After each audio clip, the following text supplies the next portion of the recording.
It's okay. Off your mic, it's okay. Off your mic, Chai!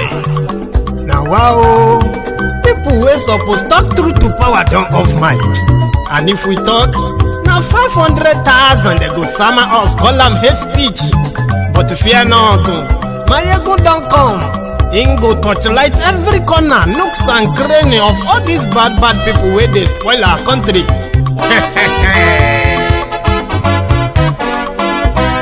So my people make we laugh, oh yo yo. Maiyegun don't come, oh yo yo. My people make we shout, oh yo yo. Maiyegun don't come, oh yo yo. Maiyegun don't come, man of the masses, oh yo yo. Maiyegun don't come, oh yo yo.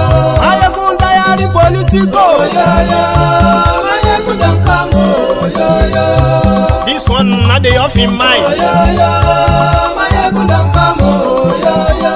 Can in the touchlight every corner, oh yo yo. Maiyegun don't come, oh yo yo. Okay, some people be they holla say they want the power. Chai, them be promise us say we go get light and power. Them hustle sote they can't get the power. But now they know they do anything with the power.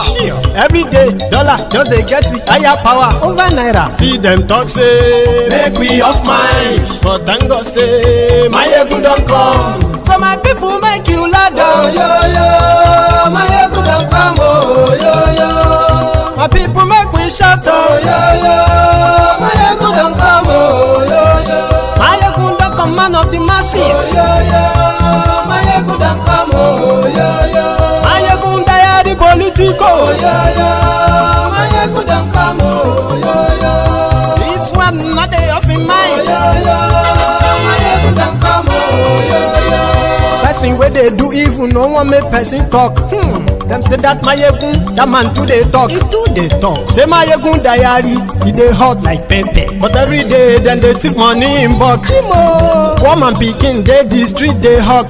Still them talk say make we no talk. But thank God say Maiyegun don't come. So my people make you loud, oh yo yo.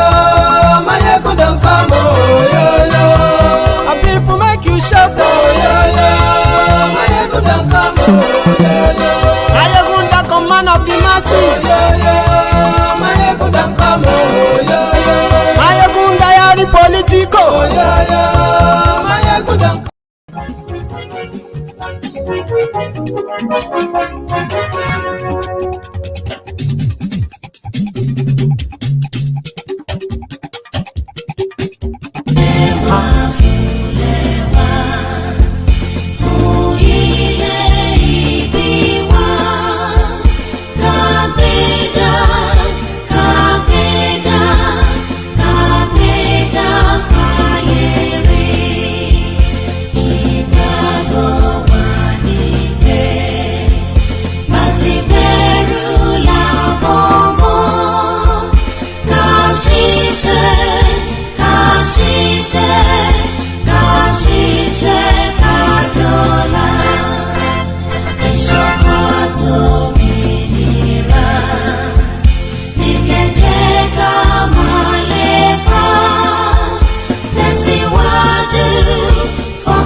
Hello there. Good morning to you, good afternoon to you, and good evening to you from wherever you are watching from.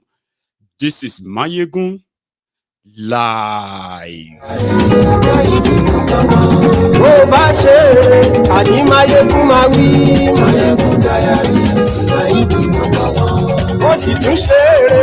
I think I should be playing that anthem from every broadcast now to remind us Yorubas who we are. godfatherism kò sí lọ́rọ̀ Maiyegun. MaiyegunDiary Nayibi #1. ẹ farabalẹ̀ sẹ́ o kẹ́gọ́rọ̀ lẹ́nu. Thank you so much for joining me from wherever you are joining from. Please share this broadcast. Invite your friends and invite your not so friendly friends. Tell them, Maiyegun today. Àníyàn súnra kì í. Maiyegun today. Maiyegun today. Ọ̀jẹ̀lú ẹ̀ súnra kì í. Read the caption of the broadcast. Read the description as well. This is going to be a very kind of interesting night. And I'm also going to open the line. Just make sure you share the broadcast. Please. Àníyàn súnra kì í. Maiyegun today. Ọba bá gbé wúrẹ́. Maiyegun mami. Àníyàn súnra kì í. Maiyegun today. Ijó ìgbádìyẹ. Maiyegun mami. Àníyàn súnra kì í. Maiyegun today. Presido Baru. They have started again. Àníyàn súnra kì í. Maiyegun today. 21 days ultimatum has been given to Tifnumbu by a group called Northern Consensus Movement. They kind of always change names, but they are the same guys. 21 days, or they will block food supply to southern Nigeria. Isn't that war?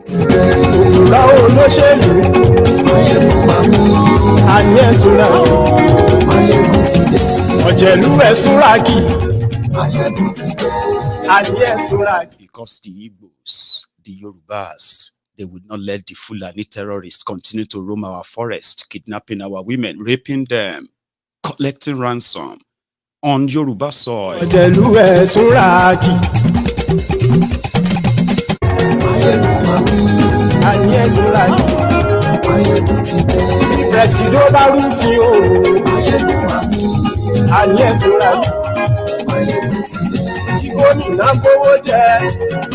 So tonight, the Nigeria judiciary has also come to justice again. Aṣòfin tí ń rúfin o. Maiyegun mami. Àníyàn súnra kì í. Maiyegun today. Òkúra olóṣèlú. Maiyegun mami. Àníyàn súnra kì í. Maiyegun today. Ọ̀jẹ̀lú ẹ̀ súnra kì í. Maiyegun today. Àníyàn súnra kì í. Maiyegun today.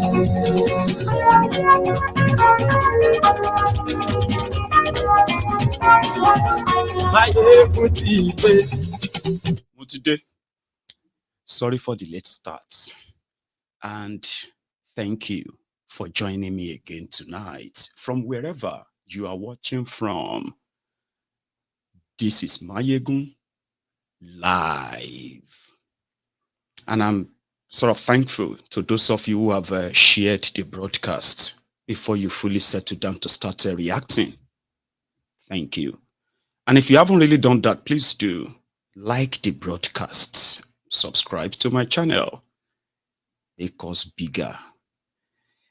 I was wondering what the scenario was going to be like when I saw a clip of a group of people carrying a banner of Northern Consensus Movement.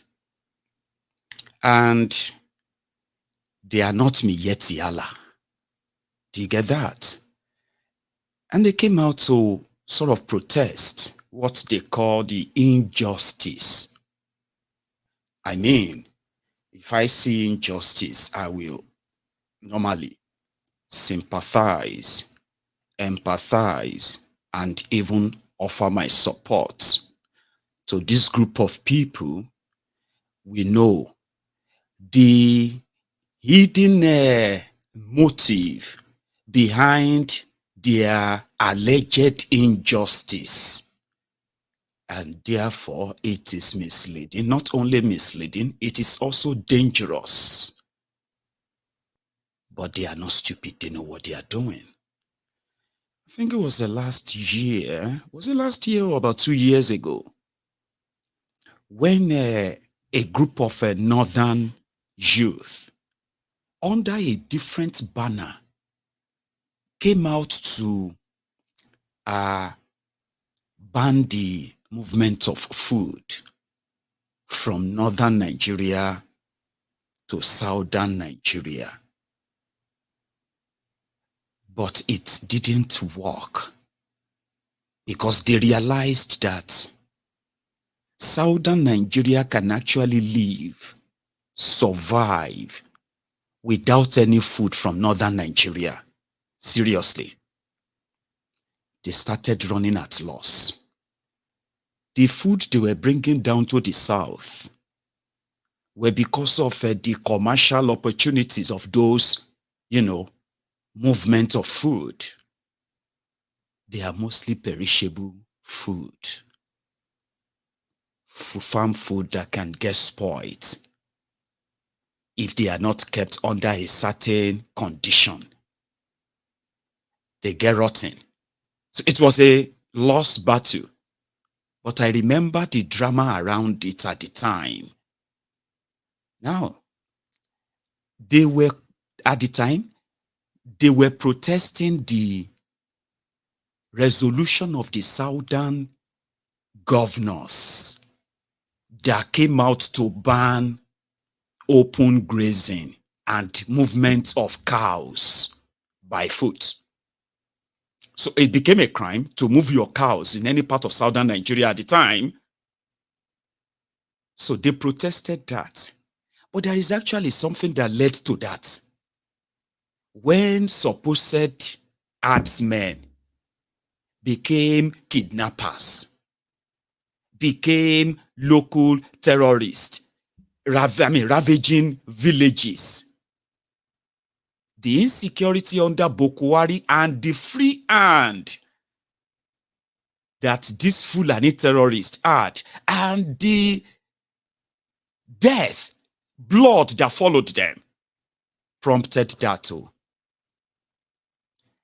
And to them, stopping the movement of cows through people's farms or staying in the forest, you will be treated as a terrorist. So this group of guys came out and they said they were banning the movement of food because if the southern Nigeria failed to lift that ban. You remember that, do you? But that declaration of war on the southern Nigeria by these few misguided, maybe not misguided, here you get, but this few group of delusional northerners, they call themselves, they went on to put a blockade. And when you block trade or you block food supply from one region or one country to another, it is like a sanction. It is declaration of war. Inside one country, a group of educated terrorists from northern Nigeria emboldened to challenge supposed constituted authority of a part of Nigeria that decided to clamp down on the armed Fulani herdsmen. That is how they put it in the media, armed Fulani. No, they are armed Fulani terrorists because their actions are not grazing. Initially, when this whole thing started, they were attacking farmers. They were destroying farms. That automatically affected the food production in southern Nigeria, in many parts of southern Nigeria, and further contributed to the poverty that later enveloped Nigeria to this day. That was how it all started. They improved to attacking people, kidnapping them for ransom across southern Nigeria. Fulani terrorists. These are acts of terrorism. In case if you don't know and you have forgotten, events like this prompted the ban on the movement of cows. This was about 2-3 years ago. These guys blockade food from northern Nigeria to the south, but there is a myth that action eventually demystified. I mean, who won't ban the terrorists who entered the land of people's lands and their communities as herdsmen, but ended up as this, where people ended up as refugees in another country? A quick reminder before we get on to it today.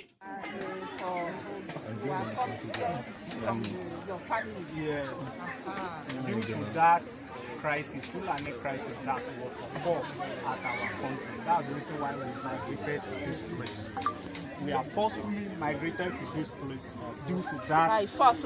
By force. It's not by willingness.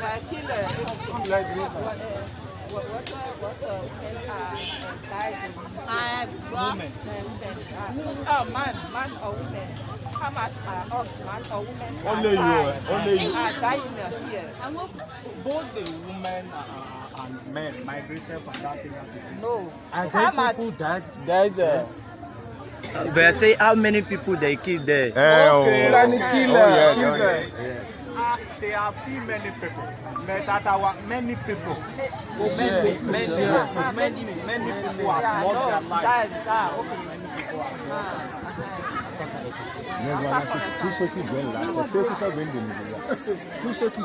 People are still migrating because of that. At Modudu and other areas. What happened? It's because of the Fulani crisis. Fulani, they are killing the people anyhow. They are killing the people anyhow. They will move from any village, from one village to another. They will migrate from one place to another. They just keep people. That's the reason why the people are scared. They move down.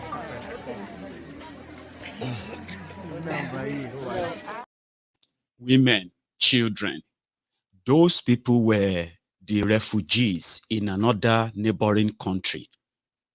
These people have no border. They do not share. We do not share border with northern Nigeria, Ogun State.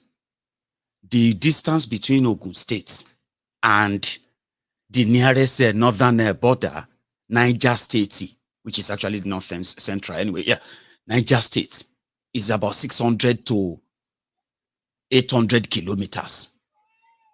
As some will know.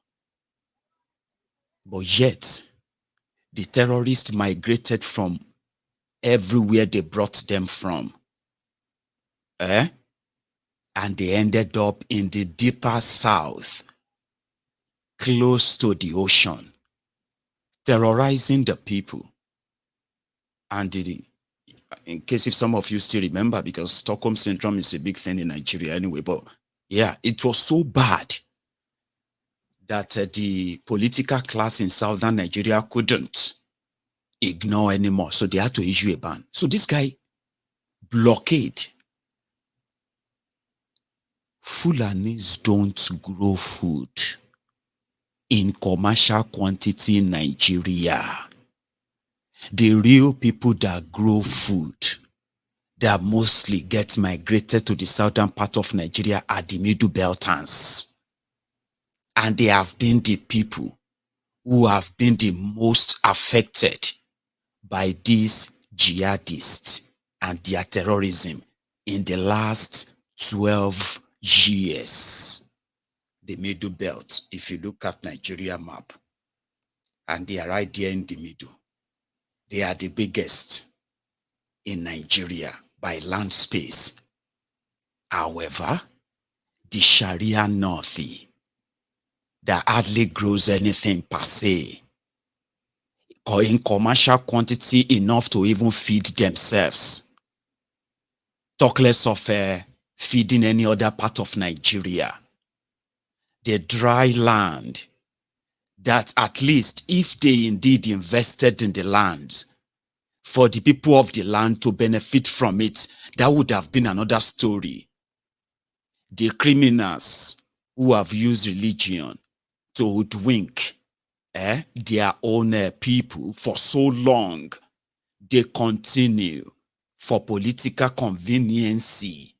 Tells you northern Nigeria is bigger than southern Nigeria because they can easily claim places called the North Central just for the numbers of people there, not because they have any respect for the indigenous people that make up those places. Remember that. Or you don't.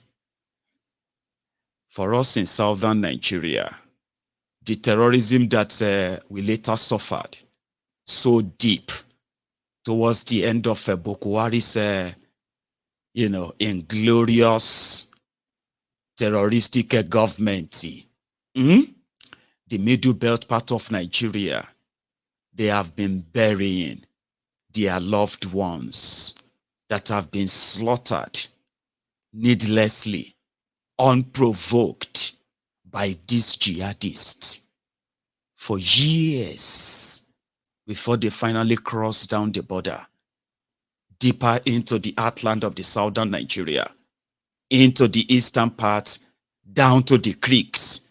The terrorism touched every part.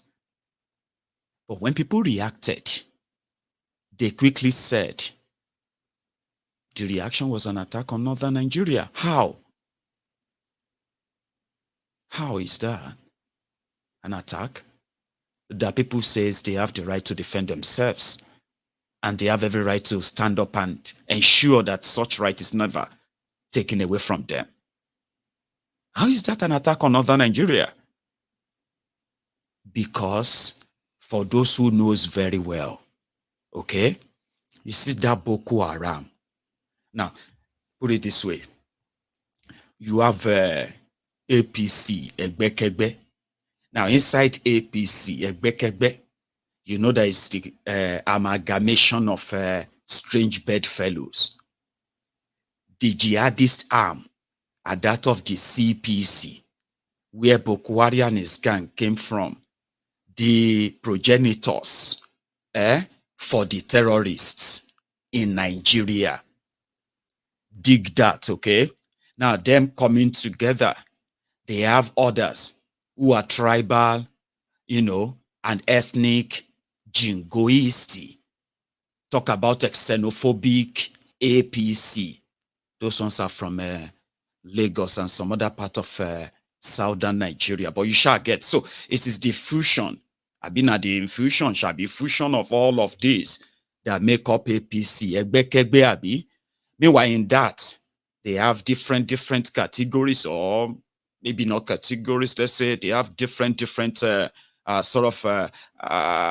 branches. Maybe branches, kind of. That will work. Branches. You see the armed branch of APC, Egbekegbe. Those are the Nigerian army, Nigeria police, Boko Haram, Fulani terrorists, ISWAP 1, ISWAP 2, share you get. And those are the armed wings of APC, not branches, wings. That's one wing.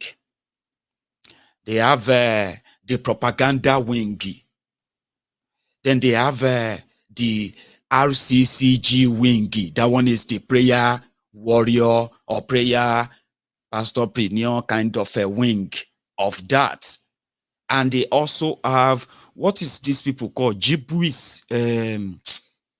These people that brought terrorism to Nigeria at the time, conflict for jihad. What's their name again? I can't really dig that right now. But you know the people I'm talking about. Those ones who have ensured that when it comes to every sector that really matter in Nigeria, they have their sympathizers who are their members as part of that. And that is why you will never enter Islamic terrorism and jihadism and their sympathizers in Nigerian system. Now, that's just a little bit of digression onto the side. It was under them that for the first time in my own lifetime, I saw terrorists who actually have a spokespeople. Miyetiala. So you see this middle belt, they have started to realize that despite the fact that they are victims of ethnic cleansing hidden behind religious cleansing,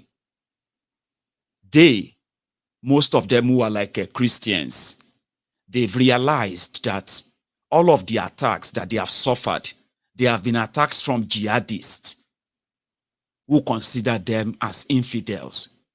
So how can you continue to say one big north, erasing the identities of the people of the Middle Belt? Here you get erasing their identity when it is politically convenient. But when it now comes to their real affairs and their identity, you want them to exist and never to be seen. They are dying in the hands of your young people, armed people who are killing them because they are infidels. And yet, you could not use all the power that you have acquired. The power you acquired because you continue to claim one big north, one big north. Yet, this middle belt is part of your one big north. What exactly is the benefit of being part of one big north, other than for political advantage of criminals, chancers? Under Bokuari, the middle belters started distancing themselves because they have been the ones who have suffered most. Seriously, especially in the hands of these Fulani terrorists. But yet they are not protected. And to their faces, they are telling them that they should be grateful that they are part of Sharia North. And they are telling them, we are not Sharia. We are not this, your idea of a religious North and kind of, here you get, under Bokuari. And today, it is one of the manifestations that Nigeria is living on a borrowed time. Here you understand now. The fake union, one Nigeria, is a ruse. Everybody is laying their hands on whatever they can get out of the place right now, that it is still officially existing before it will cease to exist, because blood will flow in such an environment where, in case if you don't know, you are on your own. So, these Fulanis that we know in Nigeria, they don't grow food. They are not farmers. They are herders. Abi, which means they deal in cows and cow meat. And southern Nigeria eats lots of cow, of course. I mean, if you know the number, it simply means southern Nigeria is where the market for that their cows is. Abi? Now, the idea down south of Nigeria is that there is nothing wrong in being a herdsman. Here you get. But in this day and time, nobody should be killing people because they wanted to graze cows. Do you understand? Like, you are even losing a lot commercially. Like, you are losing so much reward where you are roaming your cows all over the place.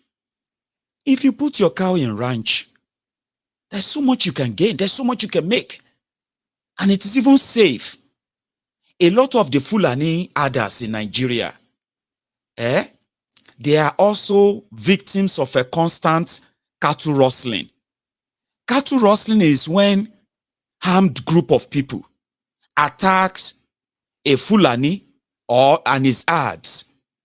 They kill the Fulani, take all his cows and his herds. Because Fulani moves from everywhere, they say, yeah, this is 2023. If you have Fulanis who have enjoyed being in power in Nigeria, and they have never really seen the danger of Fulani moving cows from everywhere, if there is no agenda, if there's nothing hidden that this is all about, Fulanis who have gained access to power and wealth in Nigeria, many of them, if they are real Fulanis, must have also passed through that dangerous stages in their life where they've come under attack from people who came to kill them and take their cows. But yet, the same powerful, supposed powerful Fulanis are those who are now encouraging that people should give up their lands in order to resettle the Fulanis that are killing and kidnapping people, or else there's nothing they can do about it. And therefore, a Fulani Ada is entitled to carry AK-47 right before our very eyes. We're told that there's nothing wrong if they actually opened camps in our forests. And when people come out, at least those who make it out, when they come out to talk about their experiences and in the hands of kidnappers, and they point into our forest, that is where I was held for weeks until I paid this or paid that. And you are told you can't do anything about it by the people who actually doesn't. Then you are now threatening a region that has been growing our own food, building our own industries, building our own infrastructures. Before Uthman Danfodio will even think of waging a terrorism war on the Hausas as well as the indigenous people of where today you can call the northern Nigeria. People were already running things. Now here we are. Our farms have been attacked. A lot of our people have lost money. They have lost lives. A lot of them are in debt because all of their life investments going back to farm have all been destroyed by the group of people that cannot be touched. Our people are hungry today. They are paying so much for food that they have no idea where they are bringing the food from. And they have no idea when they are actually going to really leave. They are afraid to go to their farms. When they farm, they are afraid to go back there to even harvest their own crop. We are reading it in northern Nigeria where farmers are being beheaded because they are not paying taxes demanded from them by Fulani terrorists. In northern Nigeria, they have names of different Fulani terrorist leaders. They call them bandit leader. They have Boko Haram leaders. They are committing all these atrocities that are actually really attacking. And where people are taking actions, you are threatening them with food blockade again. Food where you no grow. Food that your people and your cows are destroying. Farms that they are destroying. The farmers that they are killing. So you think you still have control over their farm produce. So the middle people, brace up. Here is that clip where they have given Tifnubu 21 days. 21 days to give protection to their people in southern Nigeria. I mean, we have northerners who have different businesses. So many of them. They have been living in southern Nigeria for decades, including Igbo land. People know them. They know the people. Until the incursion of all these strange murderers, that we are so sort of sad that Nigerians knows that there are Fulanis in Nigeria. There are Fulanis and we know where they are. We know what they do. But when these Fulanis that are carrying AK-47, killing our people, kidnapping them, collecting ransoms, when they started their acts, we were surprised and sad that those who knows that the Fulanis that we know Fulanis in Sokoto, Fulanis in Borono, Fulanis in this their Sharia North. They are still there. How could Fulani from Jigawa, Yobe, and here and there be killing people in Ogun, in Olu, killing people in Bayelsa, killing people in Port Harcourt for their land? How does that even make any sense? Then we expected the real Fulanis in Nigeria to join the voice and stand up and say, listen, this is absolute madness. Make a demand that if under Bokwari, something that will be done. Oh, how could you be like with your cows, ransacking people's farms, killing them? No, they decided to turn it into ethnic war. Instead of those who are Fulanis in Nigeria to stand up and say, listen, this is not going to be this is going to be an endless war. It is never going to bring any unity anywhere. They defended the Fulani terrorists. Some of them turned terrorists themselves because it was easier. You could make money. And their politicians, what were they doing? They were making laws to protect them. We saw all of that. Fulanis don't grow food to sell to anybody. Do you understand? You can keep your cows, great. How many people can even afford beef meat these days anyway? Where people are complaining that they can't afford frozen fish. You don't grow food, so you can't blockade food. But yeah, 21 days. I'll show you.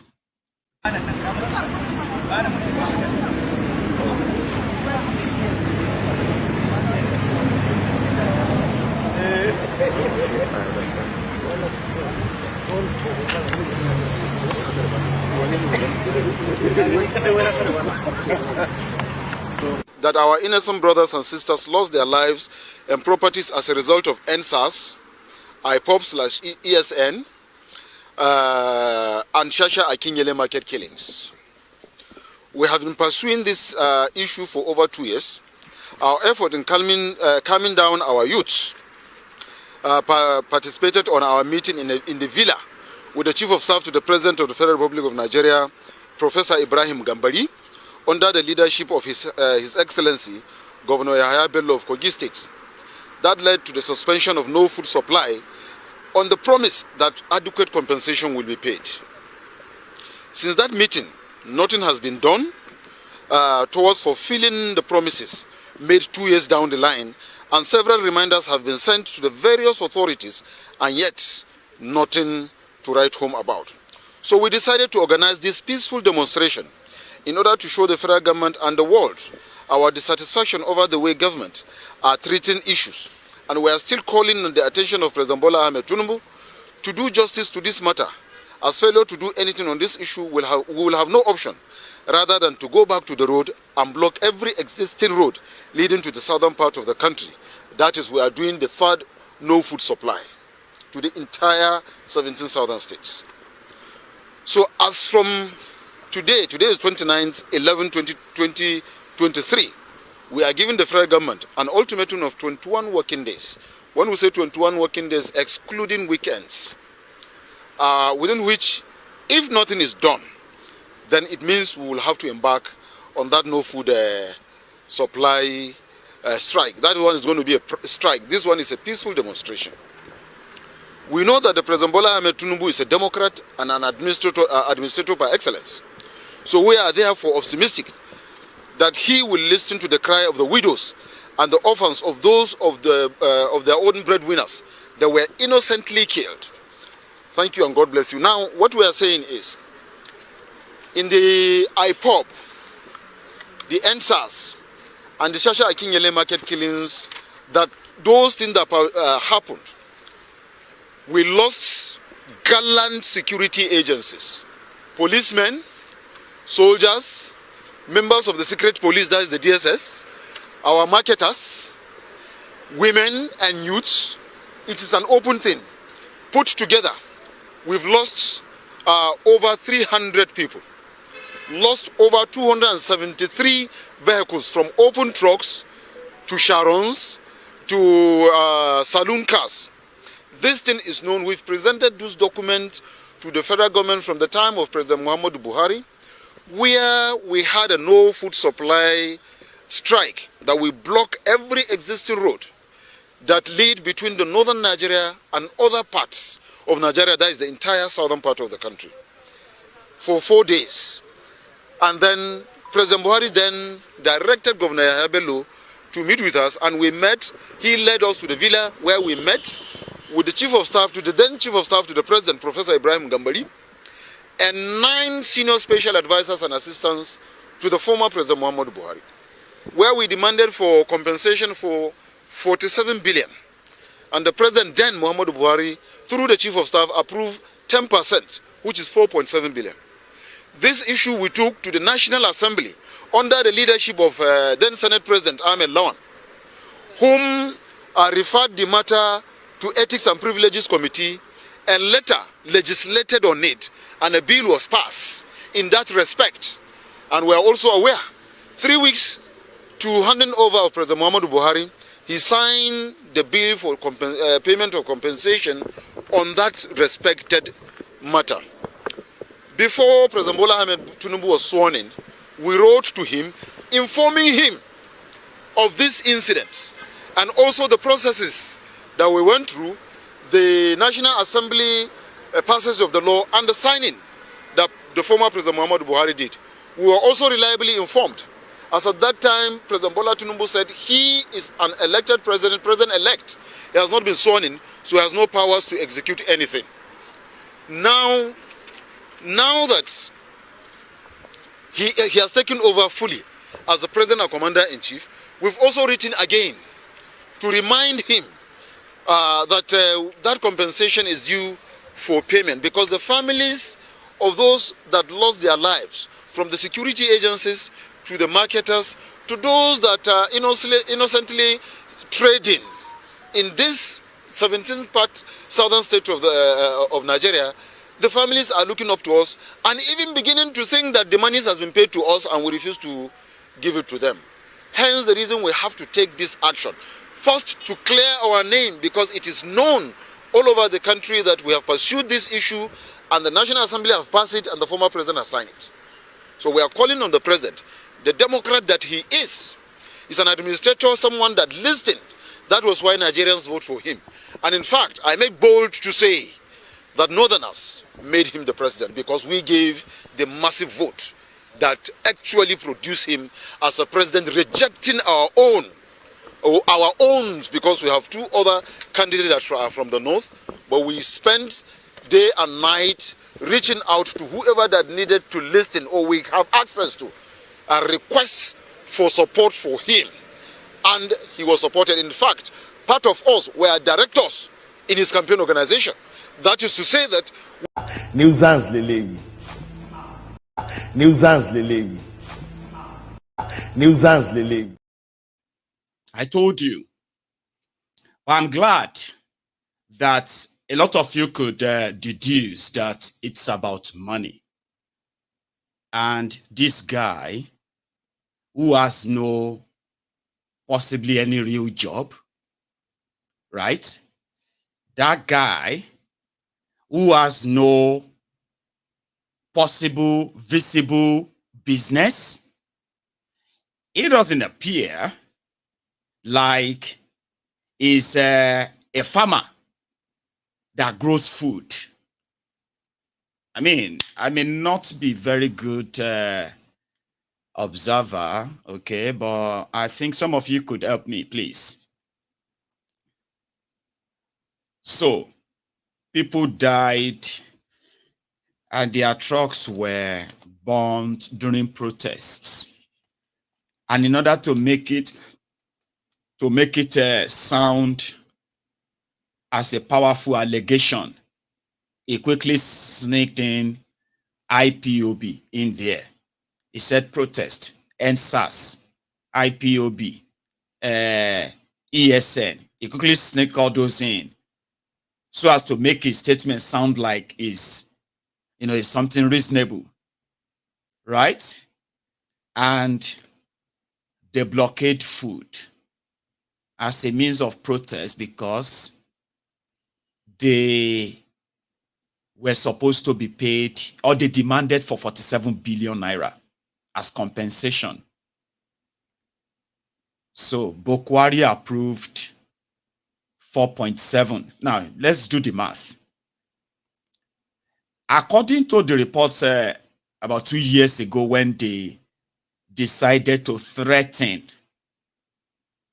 the drivers who are taking food down south, threatening them that anybody that try to cross from that Jeba to to Kwara Ilorin, anything that happened to your food, 1 second though.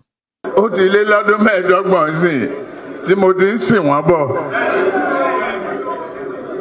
Eléyìí tó jókòó lẹ́yìn mi Dàpọ̀. Ṣó wá lè sọ pé òun lè di ìdádì gọ́fúnà tí ó bá ṣe mí?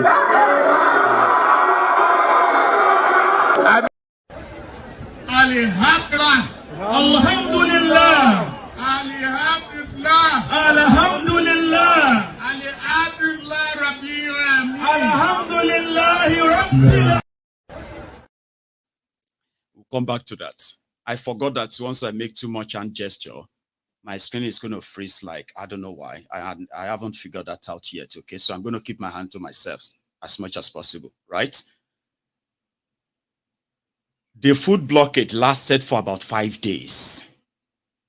So they threatened people who dare try to pass. Nigeria government, Nigeria security agents, and the rest of them, they looked away. So if you now have somebody's food who just bought a big trailer of vegetables, that's it. Everybody just got stuck between that border of Jeba, which is in Kwara and Loda, and every day they were calculating what those traders were losing. Let's be poor. Breathe. Don't suffocate them. We have that responsibility. Sorry. So they said daily they were losing over 1 billion naira. So for 5 days, they lost over 5 billion in food that were supposed to have been delivered a week ago. These terrorists, they ensured of that. Nigerian security, what have you? They looked away. So it was then that the Yeyebelu of Kogi now tried to be a mediator by saying they will make sure that their 47 billion that they want for compensation, want as compensation, Bokwari will pay them. They now made an announcement. By then, people are already like, oh, more. If by Friday, if these guys no leave road, war will happen. Oh. Down south, everybody was just living their life like normally. Those who didn't see cow meat, what have you, they resorted into using other spices for their food. You understand? Like people just moved on like it's nothing. They were expecting that food prices was just going to be like out of hand, except for Lagos. Other places, people were just like normal. They were just reading the news about, okay, yeah, food blockade. Okay, yeah, okay. They don't open the border. No, they never open them. Nobody really cared per se, except for those traders who were losing money, whose goods were being destroyed by these lunatics. They were never protected. So Bokwari can approve 4.7 billion. People, they said they've lost 47 billion through all of this protest and all that, right? Fine. Plus 5 billion they lost in a week. That's probably how much? 62 billion. Bokwari now gave them due check of 4.7 billion. That is why he's out again. Oh. Person will no get farm, will no get any business. He's not going to lose anything. He's right there now, giving 21 days ultimatum that if Tinubu probably have to give them the 4.7 billion. And of course, they probably will give it to him, or he will never get a 4.7 naira.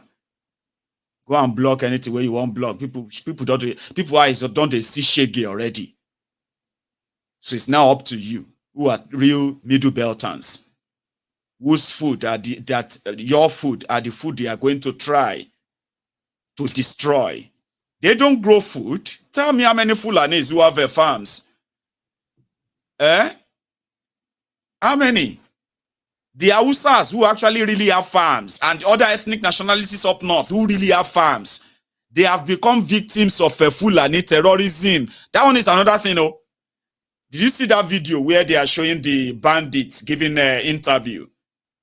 And they are also interviewing the Hausas.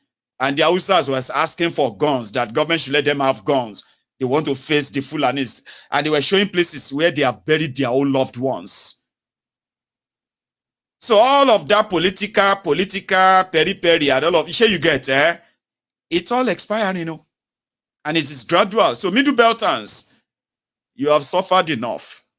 You see charlatans like that, jobless people like that, those who live off the system like that, they have no idea the damages they are also causing. I just want you to know that, because in northern Nigeria, where it is almost impossible to even farm anymore, Sharia North, where most of the territories are being controlled by armed terrorists, different terrorists. Farmers are paying taxes to terrorists before they can go to their farms. A lot of them, they have run out of everything, to the point that not being able to even pay the tax anymore, not being able to farm anymore, in itself, it's like they are living on borrowed time. Right now in northern Nigeria, I have never seen any of this northern group come together to make a serious demand for the change of security situation in Sharia North and the rest of Nigeria. I have never seen that. But they come around and make threats here and there. It's all the same. Because I'm a Yoruba man, I am not comfortable for a Fulani man that I don't even speak his language. I don't know the goddamn place he comes from, pointing gun at my head and the head of my own family. Or raping my own family, raping my own children, my own, in my presence. Do you actually care at all? So keep your food, if that's going to keep peace, at least. But yeah, I empathize with them. I sympathize with those who have become genuinely, unfortunately, who have become unfortunate targets of the actions and inactions, the consequences of actions and inactions of Bukwari's government. I said, if you are a Fulani and you are watching what Bukwari was doing, and somehow you feel good or you feel powerful, you are just stupid. Honestly. Because what Bukwari did is to put a target behind your back, is to make the rest of the ethnic nationalities in Nigeria, to look at you and look at you with scorn, with suspicion, even when you are just living your life jejely in any place you find yourself. You have no power to influence anything, and including your own, your birth. You didn't influence to be born a Muslim or a Christian, to be born a Fulani, Yoruba, or Igbo. You did not. But there you are. Some people who are like power tripping, power drunk, blind, hateful, divisive. What do you call ethnic jingoists?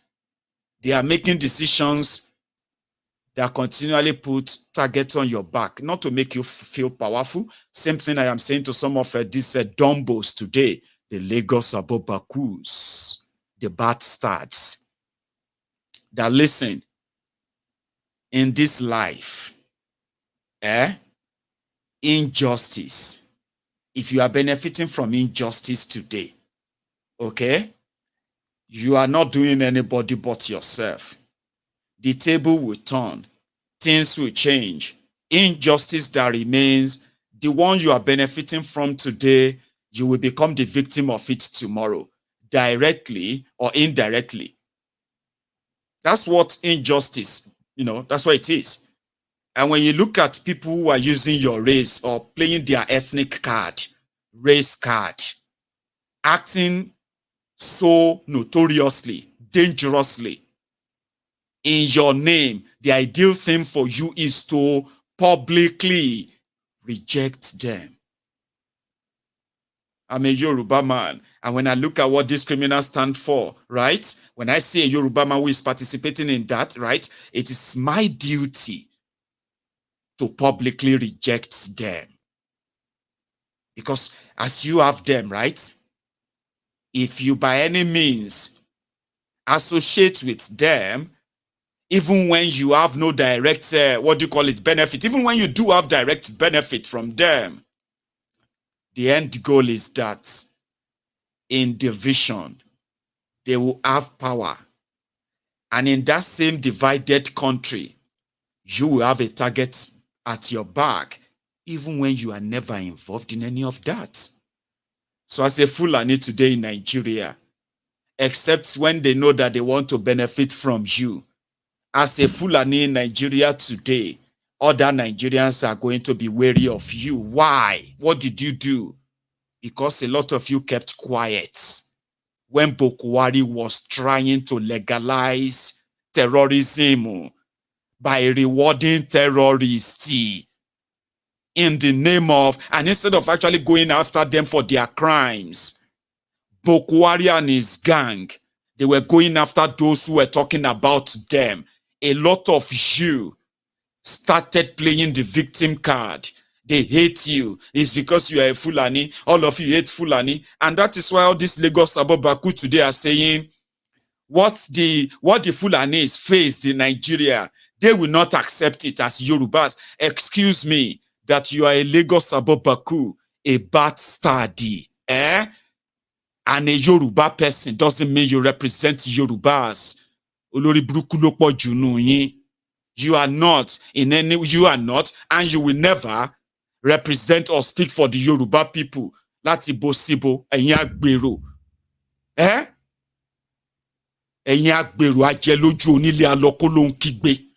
You can never, because people of little value, you can never speak for the Yoruba people. You will never represent the Yoruba people. Represent your bigotry.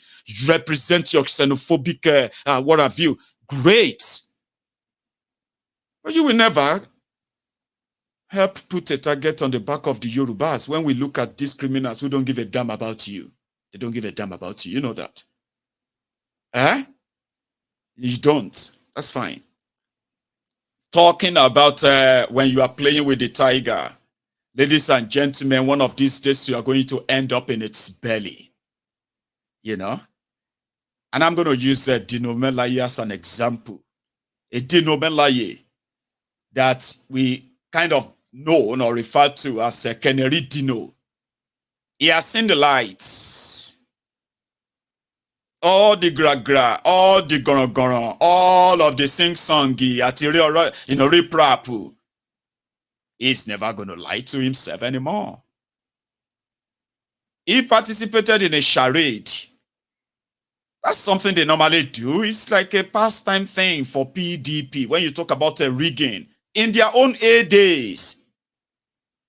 But Dino canvasser like that, when it's like if I say it tried several times, right? But he knows now that Nigeria that you have as it is today, where you have all the people from all of the ethnic nationalities, including religion, is a captured state. Just take a look at it and do not, by any means, get deceived into thinking you are, in a way, offended because somebody says something about any of them. And then you suddenly feel like, oh, what you said is like an attack on Yoruba people. If you like, attack Tifnumbu, attack his family, attack everything he represents. It's not an attack on Yoruba people. That is 100% fact. So you can't say they fight because they say something about who? These rogues. Eh?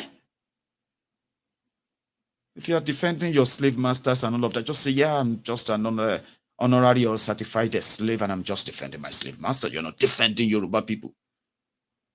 Because these ones don't give a damn about whatever Yorubas actually represents. Remember? Eh? So one of these days, you're going to be on the other side where the same injustice is going to be meted at you, even in like a fold that you kind of have to give up. Dino is a good example. He called a press conference, right? And they said, are you going to court because of what happened? And he said, no, I'm not going to go to court. Okay? In Nigeria, right? They usually say the court is the last hope of common man. Enu Dino, from the Dino's mouth. From Dino's mouth, from his mouth, I heard that Nigeria court is the lost hope of every man in Nigeria, rich or poor, common or uncommon, it doesn't matter. All of you are living in a bubble. And one by one, you see, when we said elections cannot get rid of these criminals, hey, what is going to get rid of them then? Don't worry, you'll come around. Relax. Your court cannot save anything anymore because it's all captured. Hey, but they said we should go to court. We should please. I said, you'll come around. Don't worry. They were asking Dino, what are you going to do about this, right? Now that you said you have, I said, no, I'm not going to go to any court. One of these days, majority of you are going to stop dreaming that a plastic card that has your name and your local government and polling unit. I don't know. Plastic card is going to get rid of organized criminals. One day all of you are going to come around that, and all of us. Then when somebody says, brethren, you're just going to be like, it's a soldiers, soldiers. You say, ahoo. You remember that? Ahoo. You're not going to ask question about, are you sure? Are you sure? From Dino's testimony, sorry guys, I want you to listen to this. Dino says he's not going to court, and this is why. And I agree with him. Supposed to be fourth, you're supposed to be able to third now, third realm of the. Thank you very much for every one of you, the print, the electronic, social media. Here, I'm here to address us once again in the course of our state history, Kogi State. And today I'll be discussing what I have christened or titled, Why I Will Not Go to Tribunal. That is the heading. And the subheading is INEC and Judiciary, the biggest threat to democracy in Nigeria. INEC and Judiciary, the biggest threat to democracy in Nigeria. Fellow pressmen, in all thriving democracies around the world, the election management body like INEC and the judiciary are its sustaining pillars. The constitutional duty of INEC is to conduct periodic, free, fair, and credible elections and declare the popular will of the people as expressed through the ballot, but at moments, election results are not written and prepared before election day. Sorry, I take that again. The constitutional duty of INEC is to conduct periodic, free, fair, and credible elections and declare popular will of the people as expressed through the ballot. But at the moment, election results are now written and prepared before election day under Professor Mahmoud Yakubu. The judiciary is supposed to be the last line of defense of democracy and the rule of law. But the tragedy today is that the judiciary over the years have not lived up to the expectation fully on matters of electoral justice. Worse still, it has now been captured by APC, and it's now the weakest link for the subversion of democracy in Nigeria. What a disgrace and shame to the largest black race of the world. A democracy without the rule of law and a courageous judiciary has in it an inner virus that will lead to its destruction.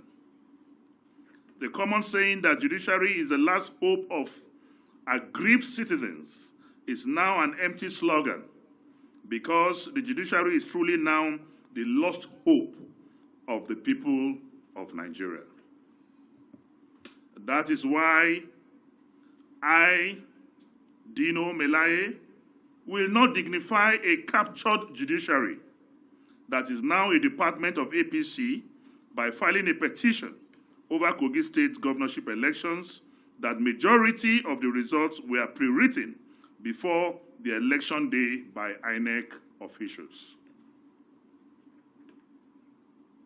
Under the most corrupt chairman, Professor Mahmoud Yakubu, the most pernicious, odious vermin that ever presided over election management body in Nigeria.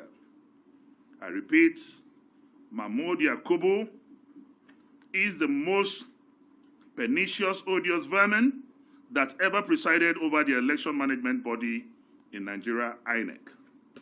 Why should any responsible Nigerian go to the tribunal when APC has captured the judiciary and their members, that's APC members, openly boast at rallies about their control of a corrupt judiciary of cash and carry?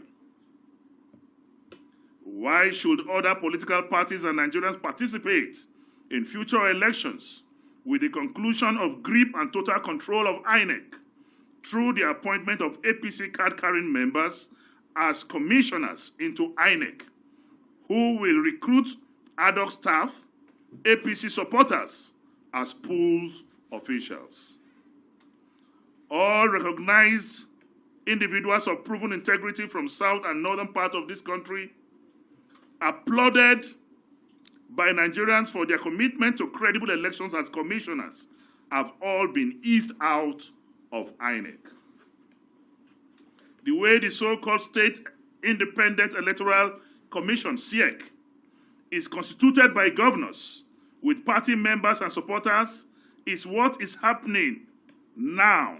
So that means what is happening in SIEC is exactly what is now happening with INEC at the national level.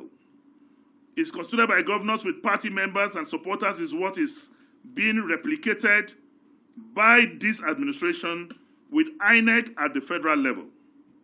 No more elections like local governments, but pure writing of results before elections as done in Kogi and Imo states. A typical example is what I will show you now.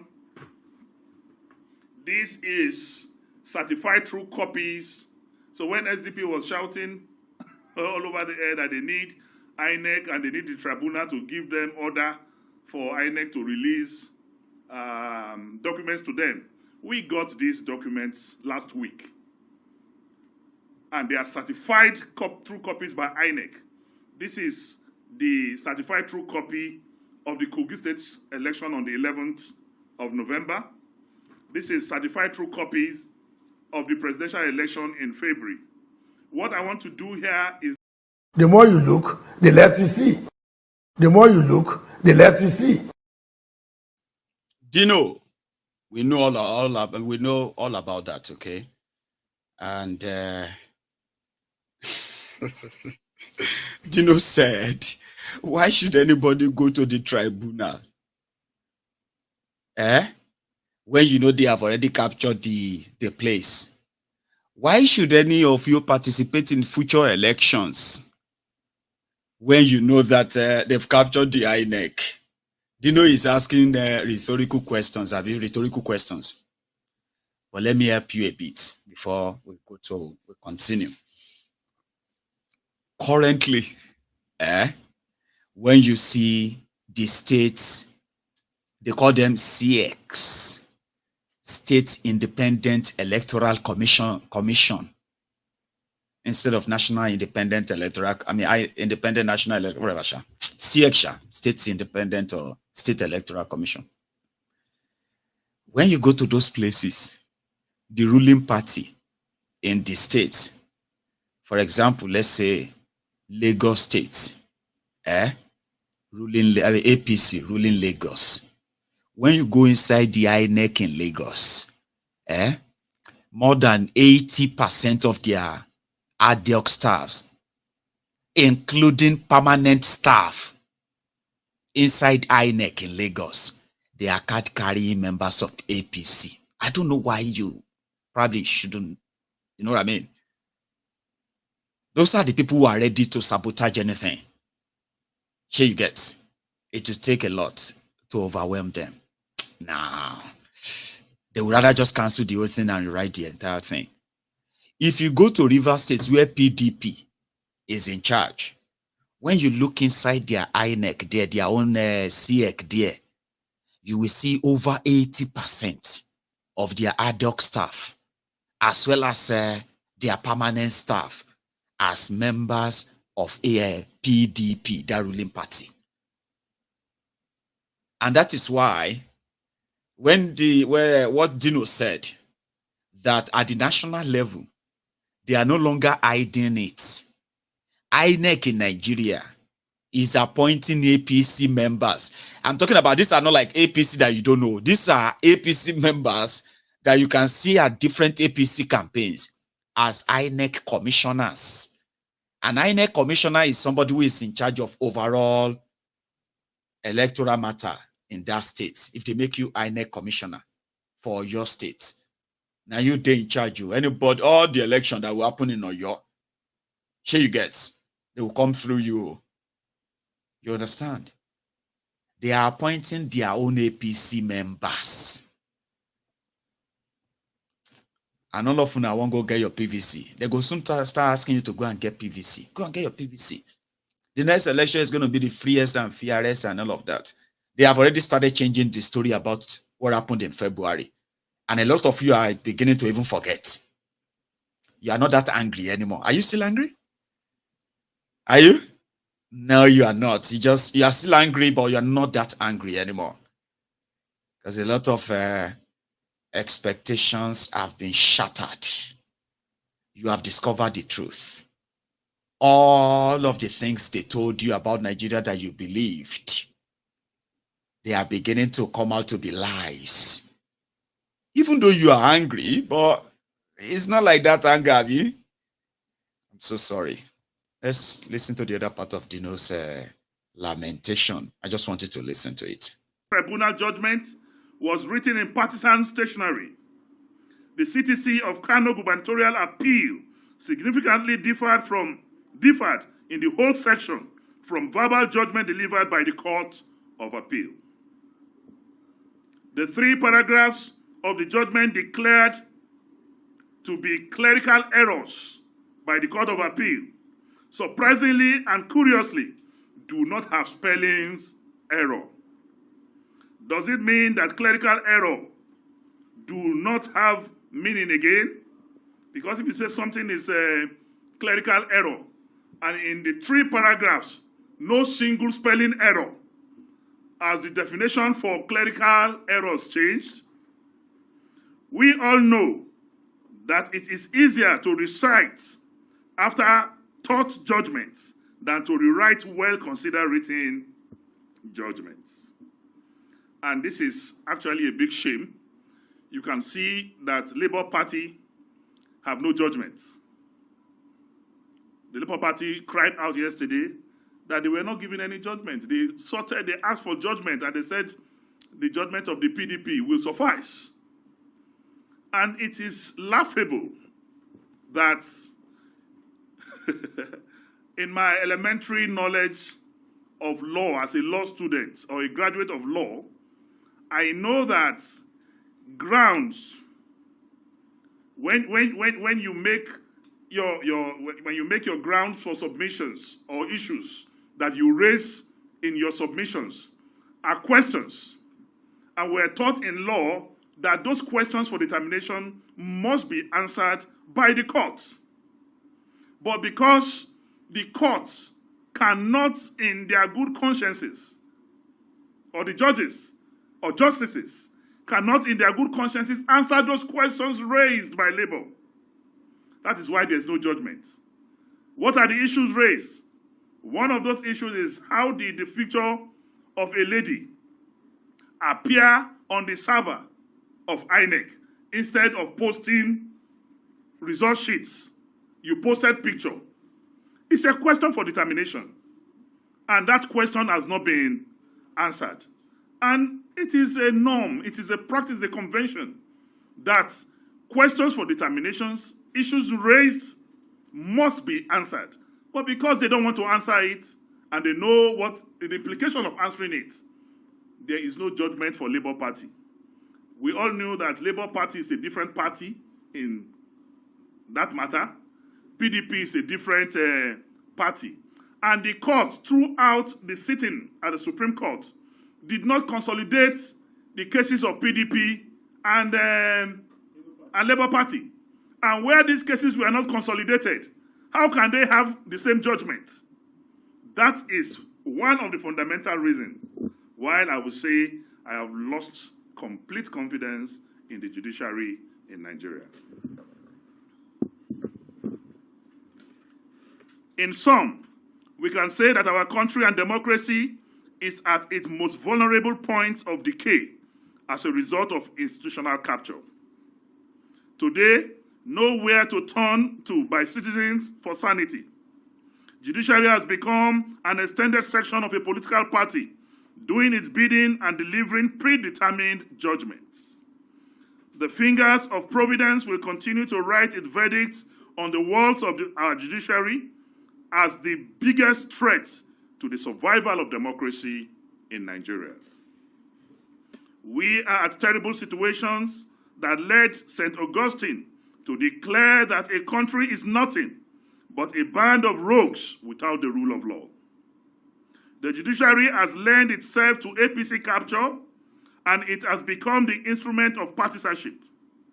INEC and judiciary in particular have betrayed Nigerians and dashed their hopes and aspirations of democratic ideals through judicial sabotage. We can all now see what the scholar Montesquieu meant when he warned that there is no greater tyranny than a tyranny that is perpetrated under the shield of the law in the name of justice. Conclusion. Fellow Nigerians and gentlemen of the press, in the light of the foregoing, I, Senator Dino Melaye, have decided in good conscience not to submit myself to the judiciary that has become an instrument of political tyranny. Just as Pa Awolowo declared after the 1993 rigged elections, when asked why he refused to go to the tribunal, our sage, Obafemi Awolowo, said that he will not because the judiciary is corrupt and will not do justice. I will not go to court because justice has been murdered by the judiciary in Nigeria. I repeat, I will not go to court because justice has been murdered by the judiciary in Nigeria. Finally, may I use the opportunity to call on all opposition parties in Nigeria to forthwith boycott all future elections unless and until the current INEC constituted by APC members is dissolved and a new set of non-partisan chairmen and commissioners are appointed into INEC. Further participation by opposition parties in future pre-written election results. Further participation by opposition parties in future pre-written election results under a morally and ethically challenged Professor Mahmoud Yakubu Electoral Commission amounts to giving legitimacy and credence to the continued rape of democracy in Nigeria. I hereby call on all political parties to boycott future elections in this country until Mahmoud Yakubu and the corrupt commissioners of INEC are completely dissolved and a new credible INEC constituted. That is when we can have democracy. If we fail to do that, participation by political parties will mean legitimizing, endorsing, and promoting the illegality that is ongoing. So I call on all political parties to boycott future elections and allow them to run a one-party state, because our non-participation will definitely definitely deny them the legitimacy they need to carry on. So we call on the whole 70 years old man.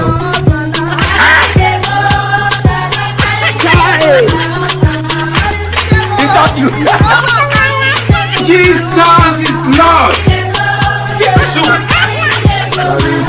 Is that you? 70 years old man.